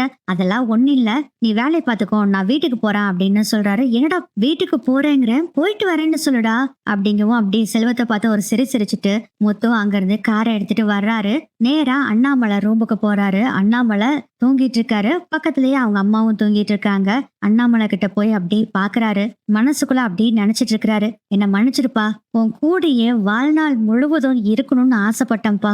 ஆனா இந்த மீனாவோட குடும்பத்தினால அது எல்லாமே கெட்டு போச்சுப்பா. இந்த கல்யாணத்தை நடத்துறதுக்கு தேவையானதை பூரா நான் செய்யணும்னு சொன்ன, நான் எல்லாமே செஞ்சுட்டேன்ப்பா. கூடவே இன்னொரு விஷயத்தையும் செய்யறேன்ப்பா. அதை என்னால விட்டு கொடுக்க முடியாது. ஆனா நீ சொன்ன ஒரு வார்த்தைக்காக தான்ப்பா நான் இதை விட்டு கொடுக்க போறேன் அப்படின்னு சொல்லி அப்படியே கண் கலங்குறாரு முத்து. அந்த கண்ணீர் சொட்டு சொட்டுன்னு அண்ணாமலையோட கையில அப்படியே விழுகுது. அண்ணாமலை அப்படியே முழிச்சு பாக்குறாரு. முத்து அங்க நின்னுட்டு இருக்காரு. ஏய் முத்து, நீ என்னடா இங்க நிக்கிறா அப்படின்னு கண்ணை தொடச்சிட்டு அப்படியே வெளியே போறாரு முத்து. அண்ணாமலை எழுந்திரிச்சு என்னடா ஆச்சு முத்து, என்ன பண்ணிட்டு இருக்க, ஏன் அழுகுறா அப்படின்னு கேக்குறாரு. அப்படியே அவங்க அப்பாவை கட்டி பிடிச்சுக்கிறாரு முத்து. என்ன மன்னிச்சிருப்பா, என்ன மன்னிச்சிரு அப்படிங்கிறாரு. என்னடா ஆச்சு என்ன அப்படின்னு கேட்கவும், நீ தானே சொன்ன இந்த கல்யாணத்தை நடத்தணும்னு சொல்லி என்கிட்ட சத்தியம் எல்லாம் வாங்கினேல. ஆமா, அதுக்கு என்னடா இப்போ? அந்த கல்யாணம் நடத்துறதுக்கு எல்லாமே செஞ்சுட்டேன்ப்பா. ஆனா எனக்கு மனசே வரமாட்டேங்குதுப்பா இது ஒண்ணு மட்டும் செய்யறதுக்கு. என்ன சீதாவா அருணுக்கு கல்யாணம் பண்ணி கொடுக்கறதுக்கு மனசு வரமாட்டேங்குதா அப்படின்னு சொல்லவும், என்னப்பா என் மனசை நீ புரிஞ்சுக்கவே மாட்டேங்கிற? அதான் நீ சொல்லிட்டியே கல்யாணத்துக்கு சம்மதம் சொல்லணும்னு சொல்லிட்டு, அதே மாதிரி கல்யாணத்துக்கு சம்மதமும் சொல்லிட்டேன். எல்லா வேலையும் நானே இழுத்து போட்டு செஞ்சுட்டேன்ப்பா. அப்புறம் என்னடா பிரச்சனை? இல்லப்பா இதுதான் என்னால ஜீர்ணிக்கவே முடியலப்பா. அட ஜீர்ணிக்கவே முடியலைங்கிற, என்ன பிரச்சனைன்னு சொல்லுடா அப்படின்னு சொல்றாரு. ஆக்சுவலா இவங்க 2 பேரும் ஹால்ல வந்துதான் இந்த பிரச்சனையெல்லாம் பேசிக்கிட்டு இருக்காங்க. அப்பா, இந்த விஷயம் யாருக்குமே தெரிய வேண்டாம்ப்பா. என்னடா சொல்ற அப்படின்னு சொல்லிட்டு முத்து ஒரு பிளாஷ்பேக்க சொல்றாரு. அப்பா, சவாரி முடிச்சிட்டு நானும் வண்டியில போய்கிட்டு இருந்தேன்ப்பா. குறுக்கால வந்து ஒரு பைக் நின்னுது. யாருன்னு பார்த்தா அந்த போலீஸ்காரன், அதான் அந்த சீதாவை கல்யாணம் பண்றேன்னு சொன்னானே அவன் தான்ப்பா வந்து நிறுத்தினான் அப்படின்னு அப்படியே ஒரு பிளாஷ்பேக் போகுது. வண்டியை குறுக்கால நிறுத்தி வச்சிருக்காரு அருண். செம்ம காண்டுல இறங்கி வந்து வண்டி மரியாதையை எடுத்துட்டு, இல்லாட்டி வண்டி அடிச்சுட்டு நான் தூக்கி போட்டுட்டு நான் பாட்டுல போயிட்டே இருப்பேன் அப்படின்னு முத்து சொல்லவும், போதும் போதும் அடங்கு அடங்கு, உங்க அப்பாட்ட என்னமோ இந்த கல்யாணம் நடக்கணும் வாக கொடுத்தியாமே. ஆமா, அதுக்கு இப்ப என்ன? இதை கேட்கறதுக்கு தான் வண்டியை குறுக்கால நிறுத்தினியா அப்படின்னு முத்து கேக்குறாரு. அதுக்கு அருண் சொல்றாரு, அதுக்கெல்லாம் இல்ல, நான் ஒரு கண்டிஷன் போடுறதுக்காக தான் வண்டியை குறுக்கால நிறுத்தி இருக்கேன். என்ன சொல்ற அப்படின்னு முத்து கேட்டோடனே அதுக்கு அருண் சொல்றாரு, உங்க அப்பா கிழிச்ச கோட்டை தாண்டவே மாட்டியாமா. சீதா சொன்னா அப்புறமும் உன் அப்பா தான் இந்த கல்யாணத்துக்கு உன ஓகே சொல்ல சொன்னாராமா. இந்த கல்யாணத்தோட வேலையெல்லாம் நீதான் பண்ணுன்னு சொன்னாராமா. ஆமா, அதுக்கு என்ன இப்போ? அந்த கல்யாணம் நடக்கணும்னா நான் சொல்றத நீ செஞ்சாதான் கல்யாணம் நடக்கணும். இந்த கல்யாணம் நடக்கலைன்னா உங்க அப்பாவுக்கு நீ கொடுத்த வாக்கு என்ன ஆகுறது? இப்ப என்ன சொல்ல வர்ற அத முதல்ல சொல்லு அப்படின்னு கோவமா முத்து கேக்குறாரு. அப்படி கேள்விய, வேற ஒண்ணு இல்ல, சிம்பிள். இந்த கல்யாணம் நடக்கிறதுக்கு முன்னாடி நீ எல்லா வேலையும் செய்யி, எல்லா இதுவும் அரேஞ்ச் பண்ணு, நோ ப்ராப்ளம். ஆனா கல்யாணம் நடக்கிறதுக்கு முன்னாடி நீ இங்க இருந்து கிளம்பி வெளிநாடு போயிடுறோம் அப்படின்னு ஒண்ணு பயங்கர கோவம் வருது முத்துக்கு. இங்க பாரு, என் அப்பா விட்டுல நான் போக மாட்டேன். நான் எதுக்கு போகணும்? டேய், என்னடா நீ பேசிக்கிட்டு இருக்க? உன் அப்பாக்கு நீ வாக்கு கொடுத்துருக்க இந்த கல்யாணம் நடக்கணும்னு. நீ மட்டும் இந்த குடும்பத்தை எல்லாம் விட்டுட்டு வெளிநாடு போகலன்னு வச்சுக்கோ, சிம்பிள், இந்த கல்யாணம் நடக்காது. அப்புறம் உன் அப்பாக்கு கொடுத்த வாக்கும் நிறைவேற்ற முடியாது. உன் அப்பாவும் ரொம்ப ஃபீல் பண்ணி அப்படின்னு சொல்லும் போதே போதும் நிறுத்து, என்ன பண்ணணும்னு சொல்லு அப்படின்னு சொல்றாரு முத்து.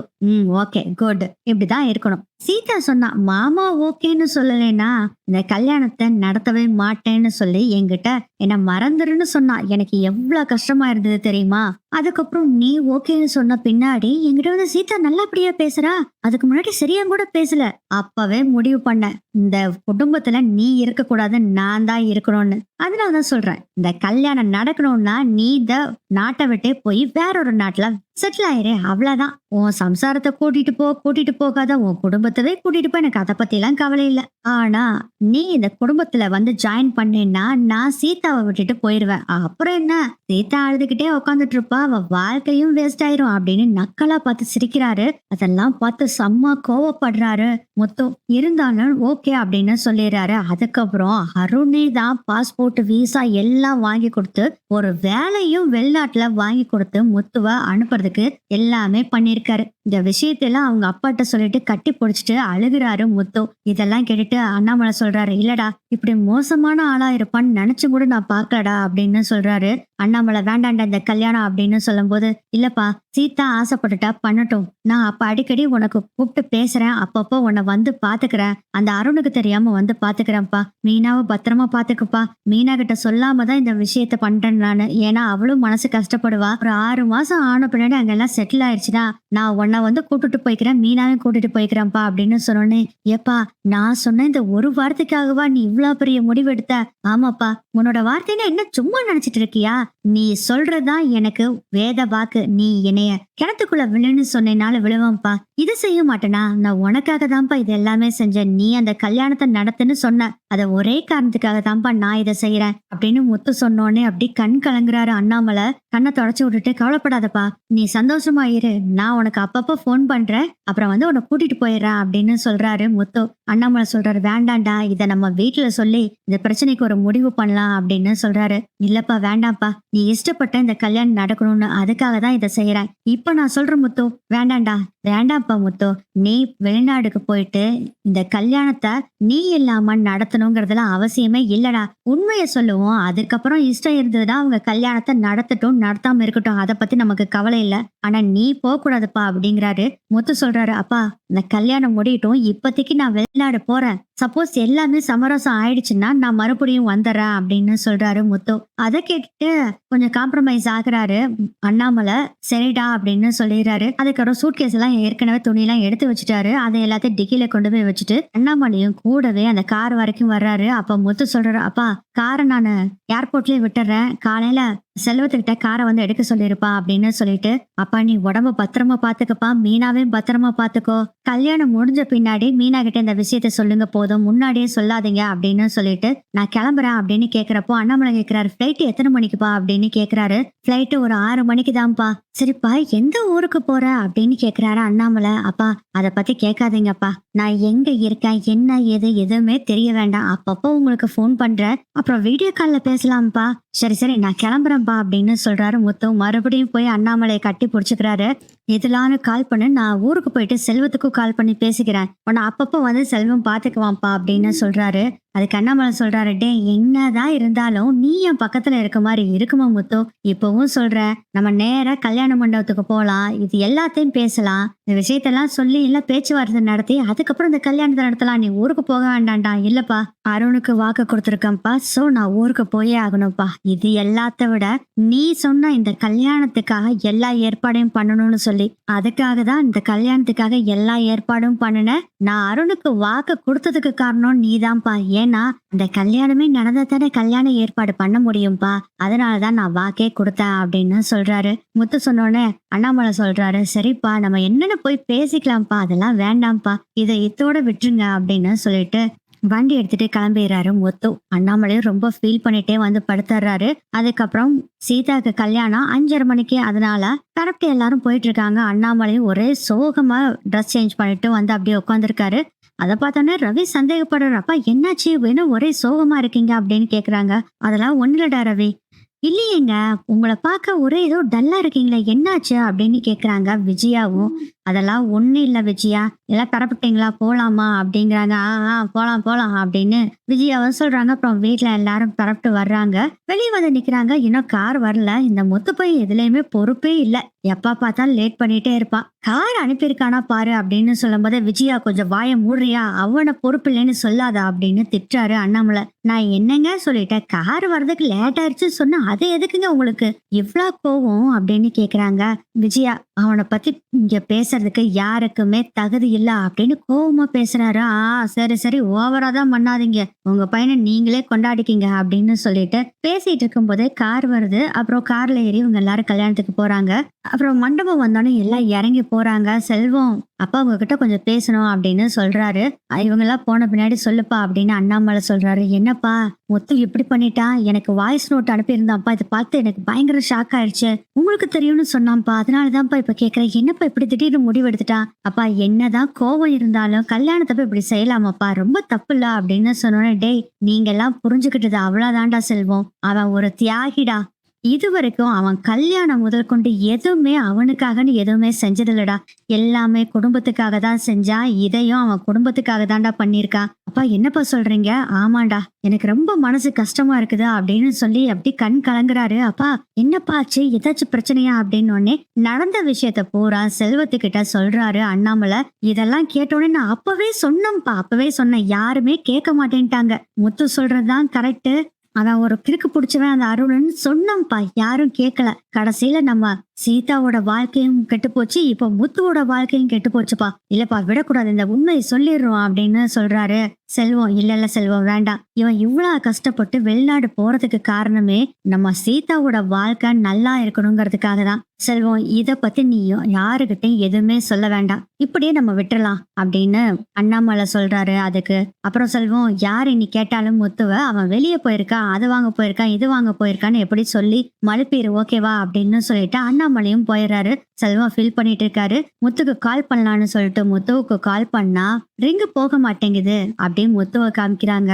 முத்துவோட போனை ஸ்விட்ச் ஆஃப் பண்ணிட்டு அப்படியே அங்க உட்காந்து ஃபீல் பண்ணிக்கிட்டு இருக்காரு. மீனா செஞ்சதெல்லாம் நினைச்சு பாக்குறாங்க, அவங்க அப்பா செஞ்சதெல்லாம் நினைச்சு பாக்குறாங்க, முக்கியமா அவங்க பாட்டியையும் நினைச்சு பார்த்துட்டு ஃபீல் பண்ணிட்டு, சாரி பாட்டி உங்ககிட்ட சொல்லாமே நான் வர்றேன், என்ன மன்னிச்சிரு பாட்டி அப்படின்னு சொல்றாங்க. பாட்டிகிட்ட பேசணும் போல இருக்க முத்துவுக்கு, சரி இந்த விஷயத்த பாட்டிக்கிட்டே சொல்லிடலாம் அப்படின்னு நினைச்சு பாட்டிக்கு கால் பண்றாங்க. பாட்டியும் போன் எடுக்கிறாங்க. டே முத்து, நான் பஸ் ஸ்டாண்ட்ல இறங்கிட்டேன் முத்து, நீ வந்தேன்னா கூட்டிட்டு போயிடலாம்டா அப்படின்னு சொல்றாங்க. பாட்டி நான் செல்வத்தை அனுப்பிச்சு விடட்டுமா அப்படிங்கிறாரு. சரிடா முத்து, உனக்கு வேலை இருக்கும், ஆமா ஆமா நீ செல்வத்தவே அனுப்பிச்சு விடு, நான் வெயிட் பண்றேன் அப்படின்னு சொல்றாங்க. பாட்டி பேசுறத பார்த்தோன்னே இந்த விஷயத்த பாட்டி கிட்ட சொல்ல வேணாம்னு முடிவு பண்ணிடுறாரு முத்து. பாட்டி உடம்பு நல்லா இருக்குல்ல, நல்லா இருக்குடா, ஏன் முத்து இப்படி கேக்குற, இல்ல சும்மா கேட்டேன், ஏன்டா ஏதாச்சும் பிரச்சனையா, உடல் ஒரு மாதிரி இருக்குதேடா, ஏதாச்சும் பிரச்சனையா முத்து? சேச்சே அதெல்லாம் இல்ல பாட்டி. இந்த வேலை வேலை பாட்டி. அதனாலதான் நீங்க வந்துடுங்க அப்படின்னு சொல்லிட்டு போனை கட் பண்ணிட்டு அப்படியே அழுதுட்டு இருக்காரு முத்து. ஒரு அனௌன்ஸ்மெண்ட் வருது ஏர்போர்ட்ல வானிலை சரியில்லாதனால பிளைட் டேக் ஆஃப் பண்றதுக்கு கொஞ்சம் லேட் ஆகும், 1 மணி நேரம் தள்ளி வச்சிருக்காங்க, 7:45 மணிக்கு தான் பிளைட் டேக் ஆஃப் ஆகும் அப்படின்னு சொல்றாங்க. சுவிட்ச் ஆஃப் பண்ண போனை ஆன் பண்ணி பாட்டிட்ட பேசியாச்சு. சரி செல்வத்துக்கிட்டே இந்த விஷயத்த சொல்லிடலான்னு செல்வத்துக்கு கால் பண்றாங்க. டே முத்து, நான் கால் பண்ணப்போ போன் சுவிட்ச் ஆஃப்ல இருந்ததுடா, ஊருக்கு போற வரைக்கும்னாச்சு ஆன் பண்ணி வச்சிருந்திருக்கலாம்லடா. இல்லடா செல்வம், மத்தவங்களா கால் பண்ணுவாங்க எனக்கு காணோம்னு, அதெல்லாம் சுவிட்ச் ஆஃப் பண்ணலான்னு நினைச்சேன். சரி பாட்டிட்ட பேசணும்னு தோணுச்சு, பாட்டிக்கு கால் பண்ணேன். நல்ல வேலைக்கு பாட்டி கல்யாணத்துக்கு வந்திருக்கத நான் மறந்துட்டேன். பாட்டி பஸ்ல வந்துட்டு இருக்கு, இன்னும் ஒரு 5 நிமிஷத்துல ரீச் ஆயிருவாங்களாமா பஸ் ஸ்டாண்டுக்கு, நீ போய் பிக்கப் பண்ணிட்டு வந்துடுறியாடா? ஓகேடா அப்படின்னு சொல்லிட்டு, எத்தனை மணிக்குடா ஃபிளைட்டு? 6 மணிக்கு ஃபிளைட்டுடா. அதான் ஏதோ வெதர் சரியில்லைன்னு சொல்லிட்டு 7:45 மணிக்குன்னு ஷிஃப்ட் பண்ணிட்டாங்க டைமா அப்படின்னு சொல்றாங்க. இந்த விஷயத்த யாருகிட்டையும் சொல்லாத, அப்பா கிட்ட கூட சொல்லக்கூடாது சரியா அப்படின்னு சொல்றாரு முத்து. சரிடா, நான் போய் பாட்டியை பிக்கப் பண்ணிட்டு வரேன் அப்படின்னு சொல்லும் போது, இவரோட செல்வம் பாட்டி கிட்ட இந்த விஷயத்த சொல்லி உளறி வச்சுக்கிட்டு இருக்காது, அப்புறம் பயங்கர கடுப்பாயிருவேன் நானு. சரிடா சொல்லுடா, நான் பாட்டியை மட்டும் கூட்டிட்டு வந்து விடுறேன், வச்சுட்டு போனோம் அப்படின்னு போனை கட் பண்ணிடுறாரு செல்வம். மண்டபத்துக்குள்ள பார்த்தா கல்யாண ஏற்பாடு தடபுடலா நடந்துட்டு இருக்கு. செல்வம் அவங்க ஃப்ரெண்ட்ஸ் எல்லாம் சேர்ந்து எல்லா வேலையும் பண்ணி வச்சுட்டாங்க. பொண்ணு ஒரு பக்கம் ரெடி ஆயிட்டு இருக்காங்க, அருண் ஒரு பக்கம் ரெடி ஆகுறாரு. சீதா செம்ம ஹாப்பியில இருக்காங்க. அருண் கால் மேல கால் போட்டுக்கிட்டு செம்ம ஹாப்பியா இருக்கிறாரு. அருணோட பெஸ்ட் ஃப்ரெண்டு ஒருத்தர் இருக்காரு, அவரு கேக்குறாரு, என்னடா அவனை அனுப்பிச்சு விட்டுட்ட போல இருக்கு, அதான் ரொம்ப சந்தோஷமா இருக்கிற மாதிரி தெரியுது. ஆமாண்டா, அப்புறம் சும்மா அவ விடுவேன், என்னென்ன பண்ணுனா என்ன, அதுவும் நான் விரும்பின பொண்ண கல்யாணம் பண்றதுக்கு அவ சம்மதம் வேணுமாமா. யாடா அவன், வெறும் டிரைவர்டா அவன், எனக்கும் அவனுக்கும் கம்பேர் பண்ணா என் கால் தூசிக்கும் கூட வரமாட்டான்டா. அவனு போய் இவங்க எல்லாரும் தலையில தூக்கி வச்சு ஆடிட்டு இருக்காங்க, அதான் கடுப்பு, அதனாலதான்டா இத பண்ணனா அப்படின்னு சொல்லிட்டு இருக்கிறாரு. அப்ப சத்யா வர்றாரு. இவங்க பேசிட்டு இருக்கிறத பாக்குறப்போ சத்யாக்கு கொஞ்சம் கூட பிடிக்கல. அதுவும் அருணை வர வர கொஞ்சம் கூட பிடிக்கவே மாட்டேங்குது சத்யாக்கு. முதல் நாள் நைட் அந்த ரிசப்ஷனுக்கு அப்புறம் இவங்க எல்லாம் பேச்சுலர் பார்ட்டி கொண்டாடுறேன்னு சொல்லிட்டு பயங்கரமா நம்ம முத்துவ கலாய்ச்சிட்டு இருந்தாங்களா, அதுல இருந்தே நம்ம சத்யாக்கு சுத்தமா பிடிக்கல அருணை. சீதா ஆசைப்படுறாளே அப்படிங்கிற ஒரே ஒரு காரணத்துக்காக தான் அமைதியா இருக்காங்க. சத்யா ஆக்சுவலா அருணை அழைக்க வந்திருக்காரு. அருணுக்கு மாலை எல்லாம் போட்டு அருணை சத்யா கூட்டிட்டு வர்றாரு. மணமேடையில அருணும் வந்து உட்காந்து அந்த பூஜை எல்லாம் செய்வாங்கல்ல, அதெல்லாம் செஞ்சுக்கிட்டு இருக்காரு. அண்ணாமலை உட்காந்துருக்காரு. ஆனா செம்ம கடுப்புல அந்த அருணை பார்த்து உட்காந்துட்டு இருக்காரு. உன்னோட வாழ்க்கை நல்லா இருக்கணும், நீ சந்தோஷமா இருக்கணுங்கிறதுக்காக என் மகனை பலிகடா ஆக்கிட்டியடா, உன்னெல்லாம் என்ன பண்றதுன்னே தெரியல அப்படின்னு பயங்கர கடுப்புல தான் இருக்காரு அண்ணாமலை. அதுக்குள்ள பாட்டி பஸ் ஸ்டாண்டுக்கு வந்துடுறாங்க. செல்வமும் பிக்கப் பண்ணி கூட்டிட்டு வந்துட்டு இருக்காங்க. பாட்டியும் பேச்சு கொடுத்துட்டே வர்றாங்க. செல்வத்தோட முகமே சரியில்லை. டே செல்வம் என்னாச்சு? ஆமா முத்து பேசுறப்போ ஒரு மாதிரி டல்லா பேசுனா, என்னடா பிரச்சனை அப்படின்னோடனே அப்படியே அழுதுகிட்டே, பாட்டி எல்லாமே நம்ம மோசம் போயிட்டோம் பாட்டி, என்னடா சொல்ற? ஆமா பாட்டி அப்படின்னு நடந்த விஷயத்தெல்லாம் சொல்றாங்க. அருண் முத்து கிட்ட அந்த கண்டிஷனை போட்டது, முத்து ஒத்துக்கிட்டது, அவங்க அப்பாவுக்காக இதெல்லாம் பண்றது, எல்லா விஷயத்தையுமே ஒண்ணு விடாம சொல்றாரு செல்வம். இதை கேட்டு பாட்டி ரொம்ப ஃபீல் பண்ண ஆரம்பிச்சிடுறாங்க.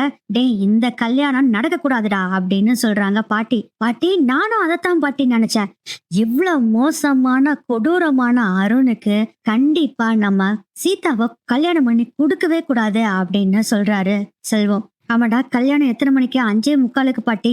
மணி இப்போ 5 ஆச்சு, சீக்கிரம் வண்டி ஓட்டுடா, சீக்கிரம் போயிடலாம் ஓட்டு அப்படின்னு சொல்றாங்க. இனி சொன்னோடனே சும்மா இருப்பாரு நம்ம செல்வம். அவரும் வண்டியை சீக்கிரமா ஓட்டாரு. முத்துக்கு எத்தனை மணிக்குடா ஃபிளைட்டு அப்படின்னு கேக்குறாங்க பாட்டி. பாட்டியா ஆக்சுவலா 6 மணிக்கு ஃபிளைட். அச்சோ 6 மணிக்கா? இல்ல பாட்டி, இப்போ ஏதோ வானிலை சரியில்லைன்னு சொல்லிட்டு 7:45 தான் ஃபிளைட் கிளம்புமாமா பாட்டி. நல்லதா போச்சு, முதல்ல கல்யாணத்தை நிறுத்திட்டு நம்ம போய் முத்துவை கூப்பிட்டுலாம்டா. ஆமா பாட்டி, அதுவும் நீங்க சொல்றது கரெக்ட் தான். செல்வமும் செம்ம ஸ்பீடா போயிட்டு இருக்காங்க. இதுக்குள்ள மண்டபத்துல சீதாவை கூட்டிட்டு வந்து மணமேடையில உட்கார வச்சிடறாங்க. மீனாவும் காலையில இருந்து முத்துவை தேடிக்கிட்டே இருக்காங்க. போன் பண்றாங்க. முதல்ல எல்லாம் ரிங்கு போச்சு, கொஞ்ச நேரத்துக்கு அப்புறம் ரிங்கும் போல ஸ்விட்ச் ஆஃப்னு வருது. இதை நினைச்ச உடனே பயமாயிருது. மீனாவுக்கும் எங்க போனாருன்னு தெரியல அப்படின்னு டென்ஷன்ல இருக்காங்க. மீனா ஒரே டென்ஷனா இருக்கிறத பார்த்துட்டு சத்யா வர்றாரு. என்னக்காச்சு, ஏன் இவ்வளவு டென்ஷனா இருக்க? இல்லடா உங்க மாமா ஆளவே காணோம்டா, காலையில இருந்து கால் பண்ணிக்கிட்டே இருக்க, ரிங்க போகுதான்னு எடுக்க மாட்டேனாரு, இப்ப பார்த்தா ஸ்விட்ச் ஆஃப்னு வருதுடா, எனக்கு பயமா இருக்குடா. அக்கா நீ போன் பண்ணேன்னா கண்டிப்பா மாமா எடுக்க மாட்டாரு, ஏன்னா உன் மேல பயங்கர கடுப்புல இருக்கிறாரு, எப்படி போன் எடுப்பாரு, விடுங்க நான் போன் பண்றேன்க்கா அப்படின்னு போன் பண்ணும்போது, இல்லடா எங்கேயோ குறுக்க நெருக்கான்னு அவரு அங்க இங்கன்னு போய்கிட்டு தாண்டா இருப்பாரு, அவர் வேலை செஞ்சுட்டு, நேத்து பூரா அப்படிதான்டா சுத்திட்டு இருந்தாரு. இன்னைக்கு ஆளவே காணோம்டா. எங்க பார்த்தாலும் காணோம். அதான் பயமா இருக்கு. அதான் இரு நான் ஃபோன் பண்றேன் அப்படின்னு சத்யா ஃபோன் பண்றாரு. ஆனா ஸ்விட்ச் ஆஃப்னு வருது. என்னக்கா ஸ்விட்ச் ஆஃப்னு வருது? நான் வேணா போய் அண்ணாமலை மாமாட்ட போய் கேட்டுட்டு வர்றேன் அப்படின்னு சத்யா வந்து அண்ணாமலை கிட்ட கேக்குறாங்க. மாமா, முத்து மாமா வந்தாரா? மாமாவுக்கு நான் கால் பண்றேன், ஸ்விட்ச் ஆஃப்னே வருது அப்படிங்கவும் ஒண்ணுமே பேசாம அமைதியா இருக்காங்க. மாமா என்னன்னு சொல்லுங்க மாமா அப்படிங்க. பேசாம போயிரு போயிரு அப்படின்னு கைய காமிக்கிறாரு அண்ணாமலை. இத பார்த்த உடனேவே என்னடா மாமா இப்படி பேசுறாரு அப்படின்னு யோசனை பண்றாரு சத்யா. இது எல்லாத்தையும் மணவரையில இருந்து நின்னு பாத்துட்டு இருந்தா மீனா, இல்லையே மாமாவோட நடவடிக்கை சரியில்லை, எதுவும் பறிக்கிற மாதிரி தெரியுதுன்னு சொல்லிட்டு சீக்கிரம் வேக வேகமா வந்து, மாமா என்னாச்சு மாமா அவருக்கு? நீங்களும் ஒரே சோகமா இருக்கீங்க, உங்க முகமே சரியில்லையே மாமா, என்னன்னு சொல்லுங்க அப்படின்னு சொல்றாங்க. மீனா, அதெல்லாம் ஒண்ணு இல்லம்மா, நீ போய் கல்யாணத்தை கவனி, கிளம்பு போ அப்படின்னு சொல்றாங்க. இல்ல மாமா சொல்லுங்க அப்படின்னு சொல்லிட்டு இருக்கும் போதே கரெக்டா பாட்டியும் மண்டபத்துக்கு வந்துடுறாங்க. வேக வேகமா பாட்டி நடந்து வர்றாங்க. மீனா அண்ணாமலை கிட்ட, அவர் எங்க போயிருக்காரு மாமா சொல்லுங்க அப்படின்னு கெஞ்சி கேக்குறேன். சொல்லுங்க, ஏதாச்சும் அவரு கோபத்துல இங்க இருந்து கிளம்பி போயிருக்காரா, என்ன ஏதுன்னு கேட்டுட்டு இருக்கும் போதே அவன் வரமாட்டான் அப்படின்னு பாட்டி சொல்றாங்க. எல்லாருமே அப்படியே திரும்பி பாக்குறாங்க. மணவரையில நின்னுட்டு இருந்த மீனாவோட அம்மாவும் பாட்டி அப்படி சொல்றத பார்த்துட்டு என்னாச்சு அப்படின்னு வேகமா கீழே இறங்கி ஓடி வர்றாங்க. சீதா ஏன் பாட்டி இப்படி சத்தம் போடுறாங்க அப்படின்னு சீதாவும் பாத்துட்டு இருக்காங்க. மீனா வந்து கேக்குறாங்க, என்ன பாட்டி சொல்றீங்க, என்னென்னமோ சொல்றீங்க, எனக்கு ஒண்ணும் புரியலையே. ஆமாண்டி, உன் புருஷனை புரிஞ்சு வச்சுக்கிட்டது நீ அவ்வளவுதான், அவங்க அப்பனே சரியா அவனை புரிஞ்சுக்கல, இனி நீ புரியறது என்னத்த சொல்றது அப்படின்னு பாட்டி சொன்னோன்னே, பாட்டி நீங்க சொல்றது எனக்கு ஒண்ணும் புரியல பாட்டி, உனக்கு எது தாண்டி புரிஞ்சிருக்குது, உனக்கு உன் தங்கச்சியோட வாழ்க்கை தான் முக்கியம், அவ உனக்காகவே வாழ்ந்துட்டு இருக்கா, அவன் வாழ்க்கை உனக்கு முக்கியமா தோணலையா? பாட்டி சுத்தி வளைச்சு பேசாம என்னன்னு சொல்லுங்க பாட்டி. அவன் வரமாட்டான் அவ்வளவுதான் நான் சொல்லுவேன். வரமாட்டான்னா கல்யாணத்துக்கு வரமாட்டாரா? அப்பயும் நினைச்சேன் பாட்டி, இவர் இதெல்லாம் பண்ணிட்டு கடைசியில இப்படித்தான் பண்ணுவாருன்னு நினைச்சேன் அப்படின்னு கோவமா மீனா சொல்றப்போ, அவங்க பேசாம இருடி, பாட்டி இவ்வளவு இதா பேசிட்டு இருக்கு, என்னன்னு தெரியாம நீ பாட்டுல பேசிட்டு இருக்க. மீனாவோட அம்மா பாட்டி கிட்ட கேக்குறாங்க, என்னாச்சுங்க நீங்க சொல்றது எனக்கு ஒண்ணுமே புரியலையேம்மா அப்படின்னு சொல்லும் போது பாட்டி சொல்றாங்க, நல்ல வேலையில இருக்க மாப்பிள்ளை கிடைச்சோடனே டிரைவர் மாப்பிள்ளை உங்களுக்கு பிடிக்காம போயிருச்சு, அதனால அவனை ஒதுக்கிட்டு இவனை மாப்பிள்ளைய ஏத்துக்கிட்டீங்க, அவ்வளவுதானே அவனுக்கு கொடுத்த மரியாதை அப்படின்னு சொல்லும் போது, ஐயோ அப்படிலாம் இல்லம்மா அப்படின்னு சொல்லும் போதே நம்ம விஜய் நீ சும்மா இருப்பாங்களா, அப்படி சொல்லுங்க, என்னடா இந்த கல்யாணத்துல ஒன்னும் பிரச்சனை வரலையேன்னு நினைச்சேன், கரெக்டா இவன் ஏதாச்சும் ஒண்ணு வம்ப இழுத்துட்டு வந்துருவான்னு தெரியும் அப்படிங்க. ஏன் விஜயா கொஞ்சம் அமைதியா இருந்துக்கோ, இல்லாட்டி பலான்னு கணத்துல அரைஞ்சிருவேன் அப்படின்னு கைய ஓங்குறாரு அண்ணாமலை. இது எல்லாத்தையும் மணவரையில அந்த பூஜை செஞ்சுட்டு இருந்த சீதா உடனே என்ன பண்றாங்கன்னா, மணவரைய விட்டு எழுந்திருச்சு வர்றாங்க. பொண்ணு மணவரையில உட்காந்துட்டு எழுந்திருக்க கூடாது, உட்காருமா அப்படின்னு எல்லாரும் சொல்றாங்க. இல்ல இல்ல நான் போய்தான் ஆகணும்னு சொல்லிட்டு மாலையை கழட்டி போட்டுட்டு கீழே இறங்கி வந்து, பாட்டி நீங்க என்ன சொல்றீங்கன்னு எல்லாத்துக்கும் புரியுற மாதிரி முதல்ல சொல்லுங்க பாட்டி, எங்க மாமாவை நீங்க சொல்ற மாதிரி எல்லாம் நாங்க நினைக்கவே இல்ல, எங்க அப்பா ஸ்தானத்துல வச்சிருக்கோம் பாட்டி எங்க மாமாவை, அவரு சொன்னனாலதான் இந்த கல்யாணத்துக்கே ஒத்துக்கிட்டேன். ஆகாகா நீ சொல்றது ரொம்ப நல்லா இருக்கு சீதா, அவன் மனசார அந்த கல்யாணத்துக்கு ஒத்துக்கலைன்னு உங்க எல்லாத்துக்குமே தெரியும், அவன் சரின்னு தான் சொன்னான், மனசார ஒத்துக்கல. இதோ இங்க நிக்கிறானே அண்ணாமலை, அவன் சொன்ன ஒரே ஒரு காரணத்துக்காக தான் இந்த கல்யாண ஏற்பாடு எல்லாம் பண்ணா, என் பையன் அண்ணாமலை வாக்கு கொடுத்துட்டான், அந்த ஒரே ஒரு காரணத்துக்காக என் பேரன், நான் தூக்கி வளர்த்த பேரன், அவன் இந்த நாட்டை விட்டு இப்ப போறான் அப்படின்னு சொன்னோடனே எல்லாத்துக்குமே பயங்கர அதிர்ச்சியா இருக்கு. என்ன பாட்டி சொல்றீங்க அப்படின்னு பதறி போய் மீனா கேக்குறாங்க, உன் தங்கச்சிக்கு பார்த்து வச்சிருக்கியே அந்த மாப்பிள்ள, அவனால தாண்டி இப்ப ஊருக்கே அவன் போறான் அப்படின்னு சொல்றாங்க பாட்டி. இதெல்லாம் கேட்டுட்டு விஜயா சொல்றாங்க, என்ன அவன் வெளிநாடு போறானா, என்னாச்சு, என்னது வெளிநாடு போறானா, எதுக்கு போறான் அப்படின்னு பதட்டமா விஜயம் கூட கேட்க ஆரம்பிச்சிடுறாங்க. பாட்டி சொல்றாங்க, டே அண்ணாமலை ஏன்டா ஊம கொட்டா மாதிரி நின்னுகிட்டே இருக்க, வாயை திறந்து சொல்லு. மௌனமாவே நின்னுட்டு இருக்காரு அண்ணாமலை. இதெல்லாம் பார்த்துட்டு இருந்த அருண், எப்படி இருந்தாலும் 6 மணிக்கு பிளைட்டு, 2 மணி நேரத்துக்கு முன்னாடியே போர்டிங்க்கு போயிருவான், இந்நேரம் ஒருத்தரும் நீ கான்டாக்ட் எல்லாம் பண்ண முடியாது, அதவன் வெளிநாடு போனதுதான், ஒருத்தரும் ஒண்ணும் பண்ண முடியாது அப்படின்னு ரொம்ப சந்தோஷத்துல இருக்காரு அருண். அண்ணாமலை, இப்போ நீ சொல்றியா இல்ல நான் சொல்லட்டுமா அப்படின்னு கேட்கும் போதே, விடுங்கம்மா நானே சொல்லிடுறேன் அப்படின்னு சொல்லிட்டு, அதோ அங்க மணவரையில உட்காந்துருக்கான் பாரு, அவனாலதான் இத்தனையும் அப்படின்னு சொல்றாங்க. எல்லாருமே ஷாக்கா பாத்துட்டு இருக்கிறாங்க. அவர்னால என்ன பிரச்சனை மாமா, அவர் என்ன தப்பு பண்ணாரு அப்படின்னு கேக்குறாங்க சீதா. நீ பார்த்து வச்சிய ஒரு மாப்பிள்ள, அவனை மாதிரி கேடுகட்டவன் எவனுமே இல்ல, என் பையன் நான் சொன்ன ஒரே ஒரு வார்த்தைக்காக இந்த கல்யாணத்துக்கு சம்மதம் சொல்லி அத்தனை வேலையும் இழுத்து போட்டு செஞ்ச. ஆனா நீ பார்த்து வச்ச மாப்பிள்ள அவங்கிட்ட போய் என்ன சொன்னான் தெரியுமா, இந்த கல்யாணத்துல முத்து இருக்க கூடாதுன்னும், அதே மாதிரி உங்க குடும்பத்துக்கும் அவனுக்கும் இனி எந்த சம்பந்தமுமே இருக்க கூடாது. முத்து நாட்டை விட்டு போனா மட்டும்தான் சீதா உன்னை கல்யாணம் பண்ணுவேன்னு அந்த அருண் சொல்லியிருக்கான் சீதா அப்படின்னு உடனே பயங்கர ஷாக் ஆகுது எல்லாத்துக்குமே. அண்ணாமலை சொல்றாரு, அதனாலதான் என் பையனும் அந்த அருண் சொன்னதுக்கு ஒத்துக்கிட்டு இந்த கல்யாண வேலை எல்லாத்தையும் செஞ்சு முடிச்சுட்டு இன்னைக்கு காலையில 1:30 மணிக்கு மேல ஃபிளைட்டுக்கு கிளம்பி போயிட்டான் அப்படின்னு சொன்ன உடனே மீனா அழுதுகிட்டு, என்ன மாமா என்கிட்ட ஒரு வார்த்தை சொல்லக்கூடாத மாமா, ஏன் மாமா இப்படி பண்ணீங்க? நான் என்னத்தம்மா சொல்றது? உனக்கு சீதாவோட கல்யாணம் தான் முக்கியமாயிருச்சு, உனக்கு அவனை பத்தி கவலை இல்லாம போச்சேமா மாமா, அவரை பத்தி நான் நினைக்காம இருப்பேனா மாமா? அப்படிதான் கோவமா இருப்பாரு, அதுக்கப்புறம் எல்லாமே சரியா போயிருந்தா மாமா நினைச்சேன். நானும் அப்படிதாம்மா இருந்தேன், அதனாலதான் நீ சொன்னதை கேட்டு அவனை சம்மதம் சொல்ல வச்சேன். ஆனா இங்க இருக்கானே படுபாவி பையன் அருண், அவன் இப்படி ஒரு செக்கை என் பையனுக்கு வைப்பான்னு நினைச்சும் கூட பாக்கல அப்படின்னு சொன்னோனே சத்யாக்கு பயங்கர கோபம் வருது. நேரா வேகமா போறாரு, அருண் கணத்துல பலார்னு கணத்துல அடிக்கிறாரு. எல்லாரும் அப்படி ஜெர்க்காயிடுறாங்க.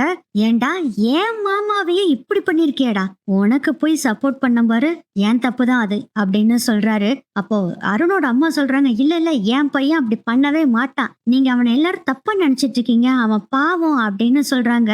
மீனாவும் அவங்க அம்மாவும் கொந்தளிச்சு போயிடுறாங்க. என்னங்க பேசிக்கிட்டு இருக்கீங்க, உங்க பையன் பண்ணலன்னா எப்ப எங்க சம்மந்தி சொல்றது பொய்யா அப்படின்னு கேக்குறாங்க மீனாவோட அம்மா. அதுக்கு மீனா சொல்றாங்க, எங்க மாமா பொய் சொல்ல மாட்டாரு, அதே மாதிரி என் வீட்டுக்காரும் பொய் சொல்ல மாட்டாரு, ஆனா உங்க பையன் முதல்லயே தப்பானவர் எனக்கு தெரியும், ஆனா சீதா அவன் நல்லா வச்சுக்கிறாருன்னு நம்பிக்கையில தான் கொடுத்தேன், அதே மாதிரி நல்லவருன்னு நினைச்சுதான் இந்த கல்யாணத்துக்கு சம்மதம் தெரிவிச்சு என் வீட்டுக்கார கம்பல் பண்ணி எங்க மாமா கிட்ட சொல்லி சம்மதம் வாங்க வச்சோம். ஆனா இவ்வளவு கேடு கெட்ட ஆளா இருப்பான்னு நான் நினைச்சும் கூட பாக்கல. ஆனா ஏற்கனவே என் வீட்டுக்காரர் சொன்னாருங்க, இவரு நல்லவர் இல்லைன்னு அங்க வேலை செய்யற கான்ஸ்டபிள் சொல்லியிருக்காரு, இவருக்கு மேல இருக்கிற உயர் அதிகாரியவே திட்டினாருன்னு சொல்லிட்டு பழி வாங்கியிருக்க ஆளு, அப்படிப்பட்ட ஆளு வேண்டாம் நமக்குன்னு அப்பவே என் வீட்டுக்காரர் சொன்னாரு. எல்லாம் இந்த சீதானாலதான் என் வாழ்க்கை போக வச்சுட்டே சீதா அப்படின்னு சொல்லி சீதாவை பிடிச்சு மீனா திட்ட ஆரம்பிச்சிடுறாங்க. அக்கா எனக்கு இப்படி எல்லாம் தெரியாதுக்கா, இவர் இப்படி பண்ணுவாருன்னு நினைச்சும் கூட பாக்கலக்கா அப்படின்னு சொல்லவும், ஏ சீதா இப்படிப்பட்ட மாப்பிள்ளை உனக்கு தேவையா சீதா? அப்படி இப்படிப்பட்ட மாப்பிள்ளை தான் தேவைன்னா நீ அவனை கல்யாணம் பண்ணிக்கோ, எனக்கும் உனக்கும் இனி எந்த சம்மந்தம் இல்ல, எனக்கு என் வீட்டுக்காரர் தான் முக்கியம் அப்படின்னு சொல்லிட்டு இறங்கி வேகமா போறாங்க. எத்தனை மணிக்கு பிளைட் அப்படின்னு அண்ணாமலை கிட்ட கேட்கும் போதே செல்வம் சொல்றாரு, 6 மணிக்கு பிளைட், ஆனா டிலே ஆகுது, 7:45 தான் பிளைட் எடுக்கிறாங்களாமா அப்படின்னு சொன்னோன்னே அவனை பிளைட்ல ஏற விடக்கூடாது, அவனை உடனே போய் கூப்பிட்டுறணும் அப்படின்னு சொல்றாரு.